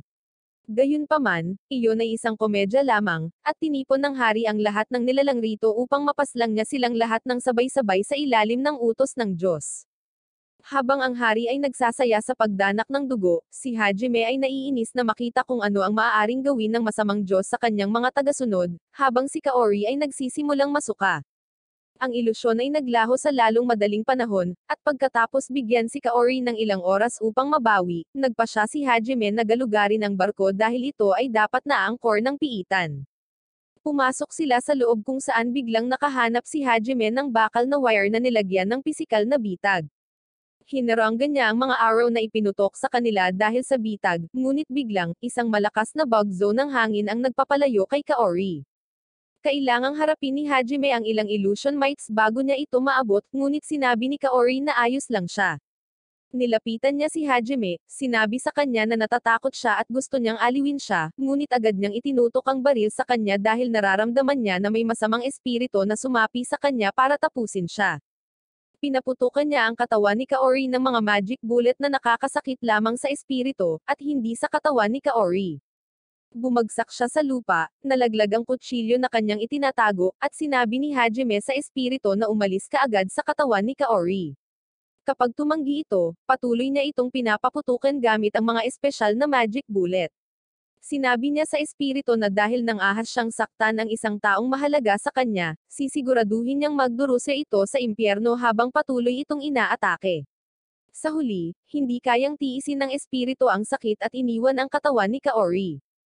Sa sandaling bumalik si Kaori sa kanyang katinoan, kinis niya si Hajime at sinabi sa kanya na natagpuan na niya ang kanyang sagot. Gusto niyang manatili sa piling nito dahil mahal niya ito, at kahit na hindi siya interesado sa sino man maliban kay Yue, gagawin niya ang lahat para makuha siya. Pagkatapos ay binuhat ni Hajime si Kaori sa kanyang likod habang papunta siya sa Maverick Lair na nakita niya nang walang anumang karagdagang hamon. Si Yue at ang iba ay nag-teleport din doon pagkatapos, at laking gulat nila nang makita si Kaori sa likod ni Hajime. Sinabi niya sa kanila na hindi siya nasaktan at ginagawa lang ito para ma-spoil siya ni Hajime. Sinasabi niya sa lahat ang tungkol sa kanilang kiss, at umaarte si Yue na parang hindi siya nagseselos. Anyway, tumuntong sila sa Magic Circle, at ang naitalang mensahe ng sirenang Maverick na lumikha ng piitan na ito ay humihiling sa kanila na huminto sa paniniwala sa malupit na Diyos, at gumawa ng sarili nilang mga desisyon. Naglalaho siya pagkatapos iyon, nag-iiwan ng patunay ng pananakop at mahika ng pagpapanumbalik para sa grupo. Sa sandaling makuha ni Hajime ang patunay ng pananakop, nagsimulang kumilos ang piitan, at tumaas ang lebel ng tubig. Mabilis na pina-teleport sila ni Yue pabalik sa kuweba sa labas, ngunit agad ding tumaas ang lebel ng tubig doon. Upang lumala ang mga bagay, naroon din ang walang katapusang regenerating na slime monster. Habang pinipigilan ng mga babae ang mga pag-atake nito gamit ang kanilang hadlang, nag-iisip si Hajime ng mga paraan upang talunin ito. Sinimulan niyang painitan ng isang mahiwagang kristal upang ito ay sumabog at tunawin ang halimaw, ngunit kailangan niya ng 3 minuto para doon, at mukhang hindi makakatagal ng ganoon katagal ang mga babae. Sa sandaling iyon, isang grupo ng mga isda ang umatake sa halimaw, na pinamumunuan ng gigafish na si Leon. Ipinaliwanag ni Leon na ang sinaunang halimaw ay isang malaking perwisyo sa lahat ng mga nilalang sa dagat, kaya't sila ay tutulong upang talunin ito. Bumili siya ng sapat na oras para makalikha si Hajime ng ilang malalakas na torpedo na magpapalipad sa higanteng slime monster. Dahil doon, bumalik si Hajime at ang kanyang grupo sa bayan ni Michelle. Mahigit 1 linggo na silang namamalagi doon, at kahit na gustong-gusto ni Hajime na umalis sa paglalakbay, sa tuwing iniisip niya kung ano ang magiging reaksyon ni Michelle, ipinagpaliban niya ang kanyang pag-alis. Isang araw, habang naglalaro ang lahat sa dagat, pinasalamatan ni Rima si Hajime sa lahat ng nagawa niya para sa kanyang anak. Sinabi niya sa kanya na dapat niyang gawin ang dapat niyang gawin at tiniyak sa kanya na si Michelle ay nagmature ng husto pagkatapos na makilala siya, kaya't mauunawaan niya na kailangan niyang umalis. Kasunod ng kanyang payo, sinabi ni Hajime kay Michelle na kailangan niyang umalis sa kanyang paglalakbay ngayon, at kahit na siya ay lumuluha, hindi niya sinabi sa kanya na manatili sa kanya. Hinihiling lang niya sa kanya na bumalik sa kanya kapag natapos na ang kanyang paglalakbay, at ipinangako ni Hajime na pupuntahan siya at dadalhin siya sa kanyang bayan. Kinabukasan, si Hajime at ang kanyang grupo ay handa nang umalis para sa kanilang paglalakbay, at binigyan sila ni Michelle ng mga pink na seashell bilang mga antang-antang sa swerte. Bumalik sa kabisera ng hari, nakita ni Prinsesa Lilia ang kanyang ama at ang kanyang mga gwardya na kakaiba ang pag-uugali, na para bang sila ay nasa ilalim ng isang spell. Siya ay pumunta upang makipag-usap kay Shire tungkol dito, at ipinaalam sa kanya kung paano plano ng mga ministro at mga pari na tawagin si Hajime bilang isang erehe para sa pagsuway sa kalooban ng Diyos. Hindi kalayuan sa kanila, ang taksil na si Diego ay naglalabas ng kanyang pagkadismaya dahil kinuha ni Hajime si Kaori. Biglang dumating doon ang mastermind na nag-udyok sa kanya na salakayin si Hajime sa unang pagkakataon at nag-aalok ng trade. Ang mastermind ay isa sa kanyang mga kaklase, at sinabi niya kay Diego na tutulungan niya itong makuha si Kaori, ngunit kung tutulungan lang siya nito sa susunod niyang plano. Dumating si Yuko sa palasyo para pigilan ang hari at simbahan na tawagin si Hajime bilang erehe, ngunit nabigo siya. Habang siya ay bumalik sa kanyang silid na may pagkadismaya, nakilala niya ang isang madre na humiling sa kanya na sumama sa kanya sa banal na bundok. Sinubukan niyang i-hypnotize si Yuko, ngunit ang kanyang kapangyarihan ay hindi gumagana sa kanya, kaya't siya ay pinatumba ng madre ng isang suntok sa kanyang bituka upang madala siya ng ligtas, pero nakikita ni Princess Lilia ang lahat. Sa kabilang banda, nag-aalala si Shira at ang mga estudyante sa team ni Yuko dahil bigla itong nawala. Sinabi sa kanila ng Knight Commander na si Mildred na sinabihan siya na si Yuko ay pumunta sa banal na bundok upang direktang makipag-ayos sa Pope upang makiusap sa kaso ni Hajime. Gayunpaman, si Yuko ay nasa isang selda ng bilangguan, at ang madre na dumukot sa kanya ay nagpahayag na ang kanyang Panginoong si God ay hindi interesado sa kanya sa ngayon dahil sa ngayon ang kanyang estudyante, na si Hajime ay higit na kawili-wili. Samantala, sa kabisera, si Prinsesa Lilia ay tumatakbo sa lungsod na nagbabalat kayo upang humingi ng tulong. Matapos masaksihan ang pagdukot ng madre kay Yuko, sinubukan niyang kausapin ang kanyang ama, ngunit parang ibang tao ito, kaya hindi niya ito mapagkakatiwalaan or sino man sa palasyo. Ang mastermind mula sa klase ni Hajime ay nakakuha ng kontrol sa karamihan ng Night Order, at tanging ang commander na si Mildo at ang ilan sa kanyang mga tapat na sundalo ang nasa tamang isip pa rin. Inutusan ni Mildo ang kanyang deputy na hanapin ang dahilan ng biglaang pagbabago sa ugali ng mga kabalyero, dahil naniniwala siyang mga demonyo ang nasa likod nito. Pagkatapos nito, nagsusulat siya ng 2 liham sa kanyang opisina, isa sa mga ito ay naka-address kay Hajime kung sakaling magkaproblema sa kabisera. Sa sandaling iyon, binisita siya ni Jego, na nagsasabing may gusto siyang pag-usapan ng pribado. Pinapasok siya ni Mildo nang walang anumang hinala, ngunit hindi nagsasalita si Jego at nag-aksaya ng oras hanggang sa kumatok ang deputy ni Mildo sa pinto. Binuksan ni Mildo ang pinto, at agad siyang inatake ng kanyang deputy dahil nabiktima na rin siya ng brainwashing spell. Hindi niya maaring saktan ang Knight Commander, kaya nagpasya siyang salakayin si Jego, na nanginginig sa sulok. Sinubukan ni Mildo na protektahan si Jego at sinabihan siyang tumakas, ngunit si Jego ay naging isang traidor din, at inatake niya ang Knight Commander sa likod.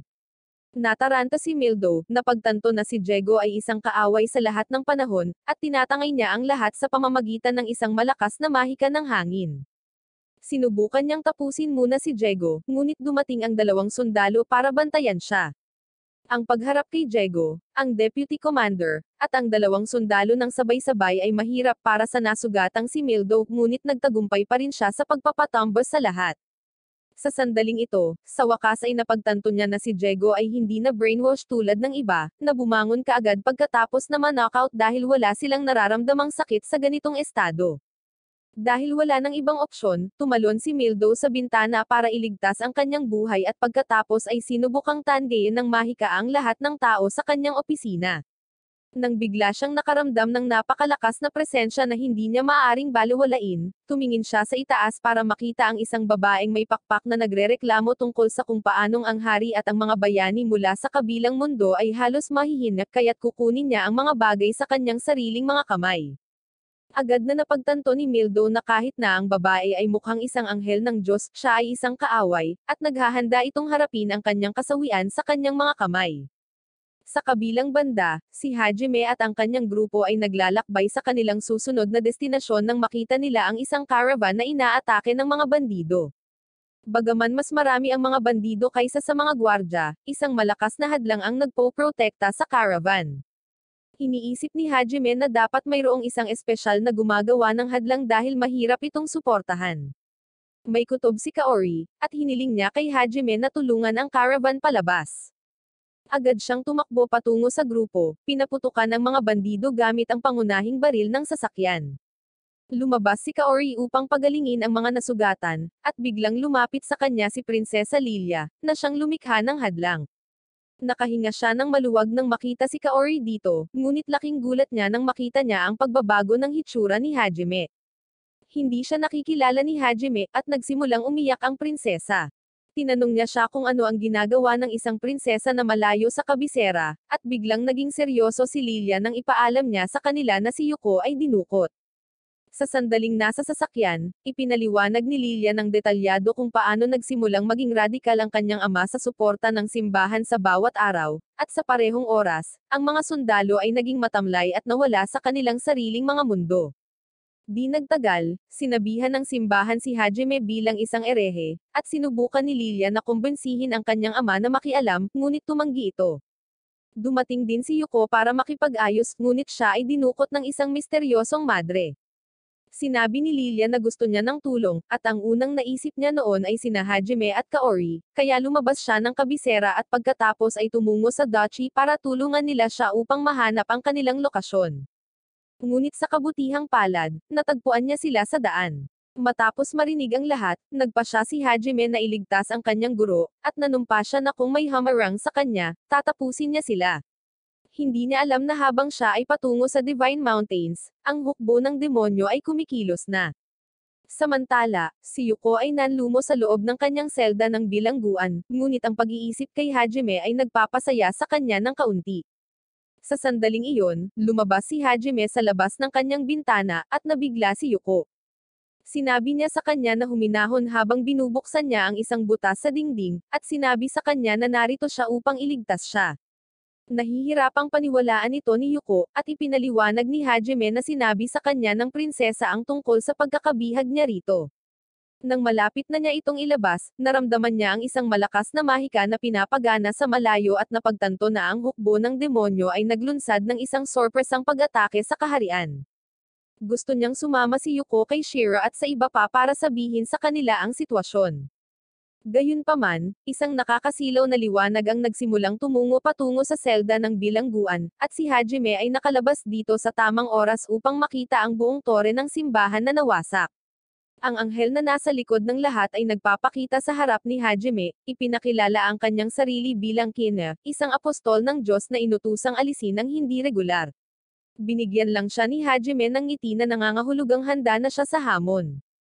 Samantala, sa kabisera, si Yue at ang iba pa ay nagmamadali upang alertuhan si Shira tungkol sa sitwasyon nang biglang nabasag ang hadlang na nagpo-protekta sa kabisera. Nataranta ang lahat, ngunit si Tanya, na nakabantay, ay nakipag-ugnayan sa lahat gamit ang mga kagamitang pangkomunikasyon at sinabi sa kanila na isang malaking hukbo ng mga demonyo ang umaatake sa lungsod. Personal na pinamumunuan sila ng demonyong general na si Freddy, at nagpasya si Yue na dumiretso sa kanya para makapaghiganti siya sa kanya sa huling pagkakataon. Sasama din si Sheena sa kanya, at sina Kaori at Lilia ang naiwan upang alertuhan ang iba pa nilang mga kaklase. Sina Yue at Sheena ay sumama kay Tanya nang biglang tumawag si Tanya mula kay Hajime na gustong magmadali siya sa kanyang lokasyon at dalhin si Yuko sa ligtas na lugar. Lumipad siya, at makalipas ang ilang segundo, inalertuhan niya si Yue tungkol sa isang paparating na pag-atake. Tumalon sila mula sa tore nang biglang ang isang portal ay bumubukas sa itaas nila, at isang malakas na hininga ng dragon ang sumisira sa tore. Si Freddy at ang kanyang hukbo ng dragon ay lumabas mula sa portal, at nagpasya siyang tapusin ang mga kaalyado ni Hajime bago tumungo sa kanya. Inutusan niya ang kanyang dragon na salakayin sila, ngunit si Yue, na nakakabisado na rin sa spatial magic sa ngayon, ay lumikha ng isang portal at ini-redirect ang pag-atake sa mga tropa ni Freddy, na binubura sila. Ipinahayag ng galit na si Freddy na haharapin niya si Yue ng mag-isa, at hiniling sa kanyang assistant na harapin si Sheena. Agad na tumungo si Sheena upang labanan ang blonde na demonyo, ngunit nalaman niya na hindi magiging madali para sa kanya na makipaglaban sa mga distractions. Gumawa si Yue ng portal para pumunta siya sa isang lugar na tahimik para makipaglaban, at doon niya nalaman na ang blonde na demonyo ay may hindi kapani-paniwalang dami ng galit sa kanya at kay Hajime. Ibinunyag niya na siya ang manliligaw ng redhead na demonyo na pinaslang nila sa piitan noong araw na iyon. Nagsisimula siyang magsalita tungkol sa kung paanong ang kanyang kasintahan ay talagang mabait at mapagmalasakit, ngunit hindi iyon pinapansin ni Sheena. Sinabi niya sa demonyo na ang kanyang babae ang unang umatake kay Hajime, kahit na binigyan siya ni Hajime ng pagkakataong tumakas, at dahil pinili niyang masawi, hindi siya makapagreklamo. Nagalit ang demonyo at inutusan ang kanyang mga tropa na salakayin siya, ngunit madaling hinarang ni Shine silang lahat at pagkatapos ay gumamit ng malaking bola na nakakonekta sa kanyang martilyo upang pabagsakin ang mga demonyo. Ang mga pag-atake ng blonde na demonyo ay nagawang tumama sa kanya at nagsimulang gawing bato ang kanyang katawan. Sa kabutihang palad, ginagamit ni Sheena ang kapangyarihan ng pagpapanumbalik na nakuha nila mula sa piitan sa ilalim ng dagat upang maibalik ang kanyang sarili sa normal. Ang blonde na demonyo ay nanas at inilunsad ang kanyang pinakamalakas na pag-atake sa kanya, ngunit si Sheena ay walang problema sa pag-iwas sa kanila gamit ang kanyang mga kakayahan sa foresight. Nagawa niyang talunin ang lahat ng mga demonyo at pagkatapos ay hinampes din ang blondie sa lupa, tinapos siya ng tuluyan. Sa kabilang banda, si Yue ay nakaharap kay Freddy at sinisipsip ang lahat ng kanyang pag-atake gamit ang kanyang gravity magic. Gumaganti siya ng salamangka ng kidlat, ngunit hinihigop ng demonyong pagong sa ibaba ang mahika at inilunsad ito pabalik sa kanya. Tiwala si Freddy na sa pagsuporta sa kanya ng demonyong pagong, mapapawalang bisa niya ang kapangyarihan ni Yue, ngunit sinabihan siya nito na patuloy na mangarap. Ginagamit niya ang kanyang ultimate spell na tinatawag ang limang elemental na dragon na nagdudulot ng kalituhan sa hukbo ng demonyo. Dahil dito, ginamit ni Freddy ang kanyang ultimate magic na lumilikha ng nuclear explosion sa kabisera. Kahit papaano ay iniiwasan ni Yue na mahuli ito sa kanyang teleportation magic. Gayunpaman, nang medyo nirelax niya ang kanyang bantay, tinusok siya ng puting dragon ni Freddy gamit ang sungay nito.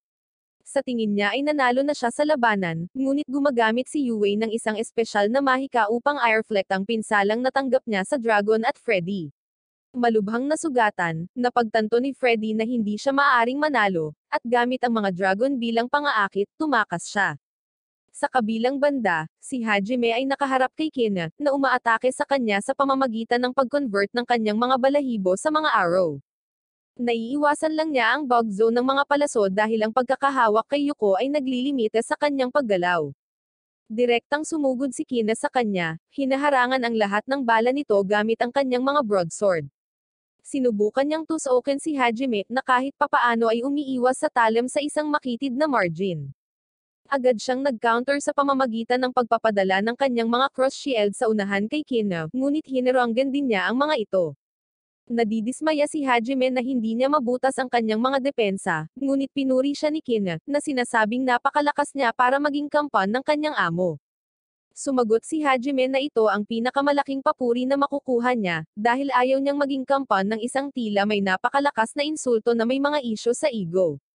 Dahil sa galit sa kanyang mga salita, gumamit si Kina ng malakas na magic ng apoy sa kanya, ngunit nakaligtas si Hajime dahil sa tampok na barrier sa kanyang mga cross shield. Bigla, nakarinig siya ng panalangin sa di kalayuan na nagsimulang nagpapahina sa kanyang mga kapangyarihan, at napagtanto ni Hajime na ito ay dapat na gawain ng punong tanggapan ng simbahan sa ibaba nila.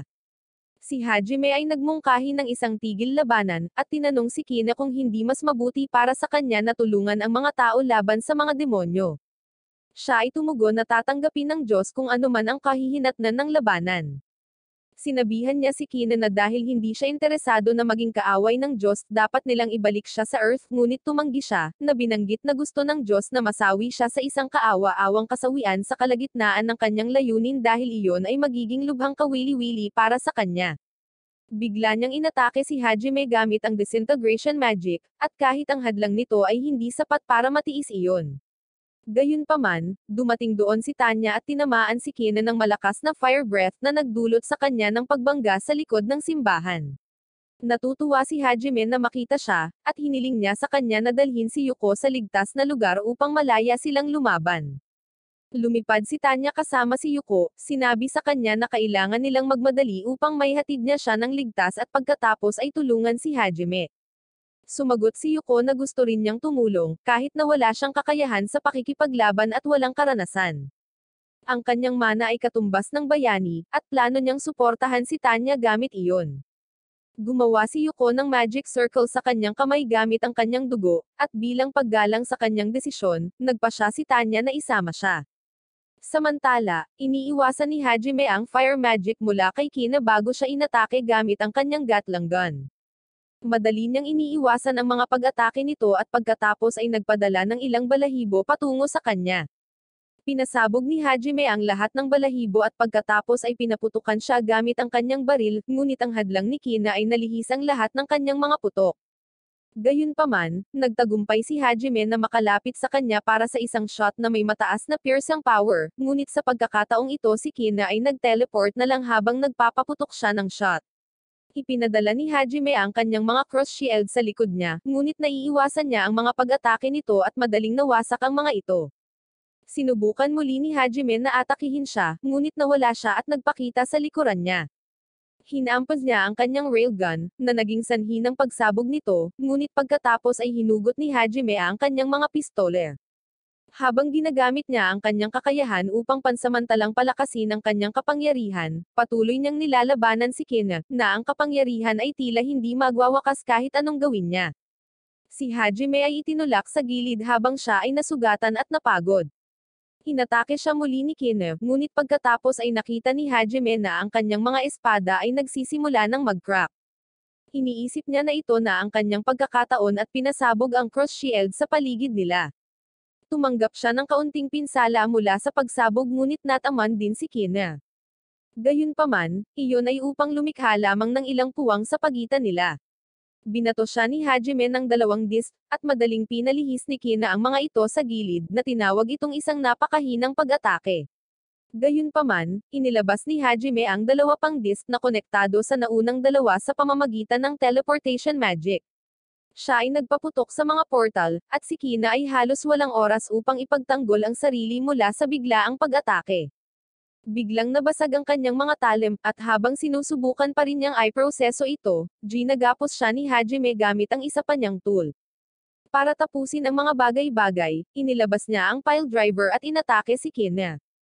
Sinusubukan niyang harangan ito gamit ang kanyang mga balahibo, ngunit ang kapangyarihan ng pile driver ay napakalakas, at ito ay nagbutas sa kanya, na naging sanhi ng pagkawala ng kanyang buhay at nahulog sa malalim na lambak sa ibaba. Natuwa si Hajime, ngunit sa sandaling iyon, nakarinig siya ng pagsabog sa di kalayuan. Nagmamadali siyang pumunta roon upang malaman na sina Tanya at Yuko ay nawasak ang simbahan na sumusuporta kay Kina. Nagulat si Hajime nang makitang nanatili si Yuko upang tumulong, at ipinaliwanag ni Tanya kung paano niya ginamit ang kanyang mga kasanayan sa pagsasaka, upang lumikha ng nasusunog na natural na gas na sumabog sa buong simbahan sa isang pagkakataon. Nang mapagtanto na ang lahat ng tao sa simbahan ay nasawi din dahil sa pagsabog, napatahimik si Yuko dahil hindi siya handa na maging isang guro na pumapaslang ng tao. Kinumfort siya ni Hajime, at habang naghahanda na silang bumalik sa kabisera, nakita nila ang multo ng isang pari sa harapan nila na nagpumilit sa kanila na sundan siya. Napagtanto ni Hajime na ang lugar na ito ay isang piitan din, kaya nagpasya siyang sundan ang pari upang makakuha ng isa pang sinaunang mahika. Dinala sila ng pari sa isang magic circle na nagte-teleport sa kanila sa pugad ng Maverick, kung saan agad nilang natutunan ang magic manipulation ng espiritu. Nauna si Hajime na kunin ang singsing mula sa piitan at nabasa na ang mga kondisyon para maklear ang piitan na ito ay upang i-clear ang 2 pang piitan, walang pananampalataya sa Diyos, at talunin ang isa sa mga kampan ng Diyos. Kinuha ni Hajime ang singsing, at kasama nito, handa na siyang bumalik sa kabisera.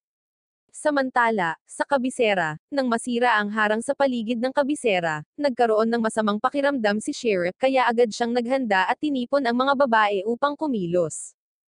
Tinawag nila sina Amano at ang mga lalaki, at nang sila ay nagtipon, isa sa mga katulong ng palasyo ang lumapit sa kanila at ipinaalam sa kanila ang tungkol sa pagsalakay ng demonyo. Nais ni Amano na labanan ang mga demonyo upang bigyan ng oras ang mga mamamayan na lumikas, ngunit iminungkahi ng isang babae na nagngangalang Ariela na dahil napakaraming mga demonyo at halimaw, dapat silang muling makisama kay Mildo at sa mga kabalyero. Sumang-ayon ang lahat sa kanyang ideya, at pumunta sila sa Vice Commander, na nagsabi sa kanila na sasamahan sila ni Mildo sa ilang sandali. Pinamunuan niya ang mga bayani sa Night Squadron, at naramdaman ni Shira at ng isa pang babae na may kakaiba.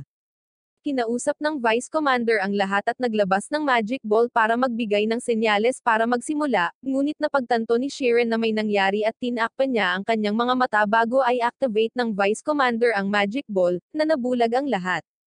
Sa tagal na nabubulag ng liwanag ang lahat, inatake ng mga kabalyero ang lahat, at tanging si Shiren na lang ang natitira na nakatayo. Hindi niya maintindihan ang nangyayari nang biglang tumakbo sa kanya ang kasambahay kanina at humingi ng tulong. Sinubukan ni Shiren na i-comfort siya, ngunit inatake lamang sa likod ng katulong na na-brainwash sa buong oras. Pinabagsak ng dalaga si Shira at pinoses ang kanyang mga kamay nang lumabas ang mastermind, at ito ay walang iba kundi si Ariela. Nagulat si Shiren nang makitang siya ang nasa likod ng lahat, at tinanggal ni Ariela ang kanyang salamin habang siya ay nagsimulang tumawa na parang balisa. Ang mga bayani ay dinasormahan at pinigilan, at pagkatapos ay naglakad si Ariela patungo kay Amano. Nilagyan niya ng collar ang leeg nito at pagkatapos ay bigla siyang kinis na sinasabing sa wakas ay pagmamay-ari na niya ito. Sinabi ni Ariela kay Shiren na lagi niyang mahal si Amano at gusto niya ito para sa kanyang sarili. Kahit na mag-propose ito sa kanya at pumasok sa isang relasyon ng normal, hahayaan pa rin siyang pabigatan siya ng mga talunan sa klase nila dahil masyado itong mabait. Kaya naman ginawa niya ang lahat ng ito para masigurado na sa kanya lang si Amano. Tungkol naman sa mga kabalyero at kasambahay na kakaiba ang kinikilos, ipinahayag ni Ariela na sila ay nasawi na at nasa ilalim ng kanyang utos dahil siya ay isang necromancer. Tumangging maniwala ang matalik na kaibigan ni Ariela na magagawa niya ang isang bagay na napakalupit, kaya nagpa siya siyang ipakita sa kanya na seryoso siya sa ganitong gawain. Inutusan niya ang isang kabalyero na tapusin ang isa sa kanilang mga kaklase, at pagkatapos ay ginamit ang kanyang necromancy powers para gawing puppet niya ito. Ibinunyag ni Ariela na kaya niyang i-cast ang espesyal na spell na ito, na nagbibigay daan sa kanyang puppet na panatilihin ang ilan sa kanilang personalidad sa isang tao lamang sa isang pagkakataon, kaya ilang buwan na niyang pinaghahandaan ang araw na ito. Sinabi niya kay Shiren na lalo siyang napupuot sa kanya at kay Amano, dahil mas malapit sila kay Amano kaysa sa iba pang mga babae. Kaya naman plano niyang tapusin si Shira at gawing puppet na gagamitin niya para tapusin si Amano. Aatakihin na sana ni Ariela si Sheriff ngunit pinoprotektahan siya ng isang hadlang, at napigilan din ang dalaga ng banal na mahika. Dumating na sina Kaori at Lilia sa eksena, at hindi nila naiintindihan kung ano ang nangyayari at kung bakit inatake ng mga kabalyero ang mga bayani. Sinubukan ng isa sa mga kabalyero na salakayin sila mula sa likuran, ngunit dumating doon si Diego at tinapos siya. Kinumbinsi niya ang prinsesa na hayaan siyang magbantay, ngunit nang ipasok siya nito sa hadlang, pinatumba siya nito sa pamamagitan ng isang suntok. Pagkatapos ay biglang, tinusok niya si Kaori sa katawan, na sinasabi sa kanya na ito ang makukuha niya sa pagpili kay Hajime kaysa sa kanya. Sa kabila ng mapanganib na pinsala, nagpatuloy si Kaori at nag-enchant ng isang spell na agad na gumagaling sa mga pinsala ng kanyang mga kaklase. Ang espada ay itinulak palabas sa kanyang katawan habang ito ay gumaling, ngunit hinawakan ito ni Diego at muling itinulak. Nanghihina ang katawan ni Kaori nang masawi siya, ngunit bumangon si Amano at ang iba pa, galit na galit kay Ariela. Ipinatawag ni Amano ang kanyang espada at sinimulan ang pag-atake sa mga sundalong zombie, habang pinalaya rin ng assassin ang iba pa niyang mga kaibigan. Pinipigilan nila ang mga kabalyero na sumusubok na umatake sa kanila, at sumusugod si Amano kay Ariela upang tapusin siya. Gayunpaman, dumating si Mildo at hinerangan ang kanyang pag-atake. Natigilan si Amano dahil hindi niya namalaya na ang Knight Commander ay isa ring bangkay na nasa ilalim ng kontrol ni Ariela, at sa oras na napagtanto niya ito, bigla siyang napaluhod at nagsimulang magsuka ng dugo. Sinabi ni Ariela na sa wakas ay gumagana na ang lason na ipinainom niya sa kanya gamit ang kiss kanina, at ngayon ay hindi na siya makakagambala sa kanyang mga plano. Nag-move on siya para gawing puppet si Amano sa gitna ng mga sigawan ng kanyang mga kaklase. Ngunit pagkatapos ay biglang, dumating doon si Hajime upang iligtas ang araw. Isang pagtingin sa larangan ng digmaan ay naiintindihan niya na ang lahat. Pagkatapos ay mabilis siyang lumipat patungo kay Kaori, sinuntok ang si Diego sa isang pader at dinala si Kaori sa kanyang kustodiya.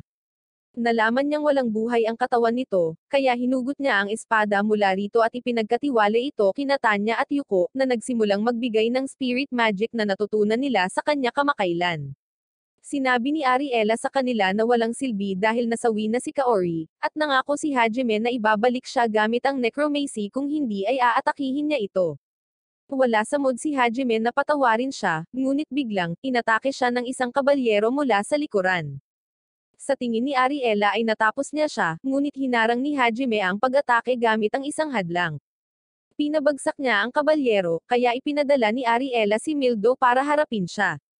Gayunpaman, medyo may kamalayan pa rin si Mildo, at hiniling niya kay Hajime na ipahinga siya. Sumunod si Hajime at agad siyang inatake, at pagkatapos ay inilabas ang kanyang baril upang pawiin ang lahat ng nasawi na kabalyero sa paligid niya. Si Ariela ay nasa lupa upang protektahan ang kanyang sarili, at itinutok ni Hajime ang kanyang baril sa kanyang ulo upang mabilis siyang matapos. Gayunpaman, nagambala siya nang salakayin siya ni Diego mula sa likuran. Ibinagsak siya ni Hajime sa lupa bago binuhat.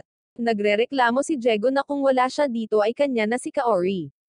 Sinabi sa kanya ni Hajime na kahit na siya ang huling lalaki sa magkabilang mundo, walang babaeng pipili ng tolunan na katulad niya. Masasawi lang siya sa labas ng palasyo, madudurog ng mga nagngangalit na halimaw, at pagkatapos ay ibinoling muli ang atensyon kay Ariela. Sa sandaling iyon, isang malakas na hininga ng dragon ang dumating patungo sa kanya mula sa isang portal sa kalangitan, at kahit papaano ay pinalihis ito ni Hajime. Nagpakita si Freddy sa eksena, at bago siya maharap ni Hajime, sinabi sa kanya ni Tanya na kailangan nila ng karagdagang tulong kay Kaori. Nagawa nilang panatilihing nakadikit ang kanyang kaluluwa sa kanyang katawan, ngunit gusto nila ang kanyang suporta kung gusto nilang ibalik siya. Pansamantala, sinabihan ni Freddy ang lahat na sumuko, or tatapusin sila ng kanyang malawak na hukbo. Walang oras si Hajime para labanan siya, kaya nagpatawag siya ng sandata ng malawakang pagkawasak na nilikha niya na pumupuksa sa lahat ng halimaw sa loob ng ilang segundo gamit ang napakalaking skybeam. Sinabi ni Hajime kay Freddy na gusto niya itong tapusin, ngunit ang pagligtas kay Kaori ay mas mahalaga sa kanya ngayon, kaya hahayaan niya ito. Nilamon si Freddy ng galit at kahihiyan at nagpas siyang umatras, at sinamantala ni Ariela ang pagkakataong ito para makatakas din. Sa sandaling iyon, sina Yue at Shina ay dumating doon, at sinabi ni Hajime sa kanila na tulungan si Kaori habang siya ay nananatili upang harapin ang mga estudyante dito. Nalungkot si Shira sa pagkasawi ni Kaori, ngunit tiniyak ni Hajime na ibabalik nila siya sa lahat ng paraan. Samantala, dinala ni Yue at ng iba pa si Kaori sa nasirang simbahan at nagpalit-palit para ipagpatuloy ang paglalagay ng spirit magic sa kanyang katawan. Kapag naabot sila ni Hajime, sinisiguro ni Yue sa kanya na magiging maayos si Kaori, kaya dapat niyang kausapin si Yuko, na nagpapahinga ngayon. Naabot ni Hajime si Yuko, na nananalanggan na tabyusin ang kanyang mga kasalanan sa pagpaslang sa mga tao sa simbahan. Siya ay nagkaroon ng heart-to-heart talk kay Hajime, na nagsasabi sa kanya na naiintindihan niya na siya ay makatwiran sa pagpatay kay Jego, ngunit bilang isang guro, gusto pa rin niyang hayaan itong mabuhay at magbayad sala para sa kanyang mga kasalanan. Nakonsensya rin siya sa kanyang mga ginawa, at sinabi ni Hajime na mayroon siyang makasariling kahilingan sa kanya. Gusto niyang patuloy na makonsensya si Yuko, at matuto mula sa pagkakasala na gumawa ng mas mahusay na mga desisyon dahil iyon ang ginagawa ng mga tao. Sinasabi ni Hajime na nawalan siya ng bahagi ng kanyang pagkatao ngayon, ngunit nais niyang matuto mula sa kanyang guro at maging isang tao muli. Sa oras na bumalik sila sa Earth, napaiyak si Yuko, at pagkatapos ay sinabi sa kanya ni Hajime na kung sakaling makaramdam siya ng sobrang bigat sa anumang bagay, maaari siyang sumandal sa kanya, at tinanggap niya ang alok na sumandal sa kanyang likod at umiyak siya ng labis. Lumipas ang 5 araw, at karamihan sa mga bayani ay nag-move on mula sa insidente at subukang buuin muli ang kanilang lakas. Umakyat si Lilia sa trono pagkatapos masawi ang kanyang ama sa panahon ng insidente, at dumating siya upang makipag-usap kay Amano tungkol sa kung ano ang mangyayari sa kanyang wakas. Nag-aalala siya kay Shirret na naghihintay pa rin sa pagbalik ni Hajime kasama si Yue. Pagkatapos niyang sabihin iyon, si Hajime at ang kanyang grupo ay nahulog mula sa langit, at si Shira ay sumugod sa kanya. Napansin niyang wala si Kaori at nagtanong tungkol sa kanya. Sinabi sa kanya ni Hajime na pupunta siya rito anumang oras ngayon, ngunit medyo naiiba siya sa huling pagkakataon, at hindi niya ito kasalanan. Nang makita siyang kinakabahan, nagsimula siyang maging agresibo, at sa sandaling iyon, nahulog si Kaori mula sa langit, ngunit ang kanyang kaluluwa ay nasa isang bagong katawan ngayon. Sumisigaw siya para mas alo siya ni Hajime, ngunit tumabi lang siya at hinayaan siyang bumagsak sa lupa. Nang makita ang hindi pamilyar na mukha, binunot ni Amano ang kanyang espada, ngunit sinabihan siya ni Shiren na huminto dahil nakikilala niya ang kanyang matalik na kaibigan. Bumangon si Kaori at pinatunayan na siya ay buhay pa, kahit na kailangan niyang baguhin ang kanyang katawan saglit. Agad siyang niyakap ni Shira at napaluha. Pagkatapos huminahon, humingi siya ng paliwanag, at sinabi ni Hajime at Kaori sa kanya ang tungkol sa sinaunang mahika na natuklasan nila sa mga piitan. Gamit ang magic manipulation ng kaluluwa, inilagay ni Hajime ang kaluluwa ni Kaori sa inayos na katawan ng anghel. Sinabi ni Kaori na ang kanyang orihinal na katawan ay ganap na buo, ngunit nais niyang ilagay sa katawan na ito dahil ito ay mas malakas, at plano niyang gamitin ito upang matulungan si Hajime. Sinasabi ni Yue sa lahat na ang orihinal na katawan ni Kaori ay nakaimbak din ng ilgtas, at maaari siyang lumipat dito anumang oras na gusto niya. Pagkatapos nito, inihayag ni Hajime kung paano ang Diyos ng mundong ito ay isang malupit, at lahat ay naglalaro lamang ng laro na gusto niya sa kanila. Galit na galit si Amano sa narinig at tinanong si Hajime kung bakit hindi niya ito sinabi sa kanila noon, at itinuro niya lang na hindi pa rin sila maniniwala sa kanya. Iniisip ni Amano na ngayon ay sasamahan sila ni Hajime upang labanan ang Diyos, ngunit wala siyang planong gawin iyon. Sinabi niya sa bayani na ang kanyang kapangyarihan ay hindi upang iligtas ang mundo, at hiniling sa kanya na lumakas kung gusto niyang iligtas ang mundo, kahit na wala siyang lakas na gawin ito. Ang pakikipag-ugnayan na ito kay Amano ay nagpapabago sa mood ni Hajime sa buong araw, at siya ay masungit pa rin sa oras ng hapunan. Sinamahan din sila ni Shira at ng iba pang mga kaklase, at nang malaman nila na si Hajime ay nagpaplanong pumunta sa piitan sa kagubatan kung saan niya nakilala si Shina, hiniling ni Lilia na sumama sa kanya dahil ang lugar na iyon ay nasa katabing imperyo, at may negosyo siya doon. Nag-aatubili na sumang-ayon si Hajime, at pagkatapos ay ipinahayag ni Amano na susunod din siya sa kanya dahil hindi niya mapagkakatiwalaan si Lilia sa mga kamay ng isang tao na ayaw iligtas ang mundo. Sinabi niya ang regular na bagay tungkol sa pagliligtas sa mundo na sumisira sa mood ni Hajime, at higit pa rito, hiniling niya kay Hajime na hayaan silang sundan siya sa piitan para makuha din nila ang sinaunang mahika na tutulong sa kanila na iligtas ang mundong ito. Ayaw ni Hajime ng anumang dagdag na bagahe sa kanya, at sinabi na sasabihin lang niya sa kanila ang lokasyon ng mga piitan. Gayunpaman, alam ni Yuko na ang iba pang mga estudyante ay hindi sapat na malakas upang makaligtas sa piitan sa kanilang sarili. Hiniling ni Shira at ng iba pa na bigyan sila ng pabor at dalhin sila sa isang piitan para lumakas sila ng kaunti, at pagkatapos mapilitan sa lahat ng panig, nagpasya siyang tanggapin ang kanilang kahilingan. Kinaumagahan, ang lahat ay nagtipon sa mga tarangkahan ng lungsod, at ang mga kaklase ni Hajime ay talagang sabik na i-clear ang piitan. Isang grupo ng mga mag-aaral na pinamumunuan ni Yuko ang mananatili, at hiniling nila ang lahat ng magandang kapalaran. Dahil doon, tumungo si Hajime at ang kanyang grupo sa isa pang pakikipagsapalaran.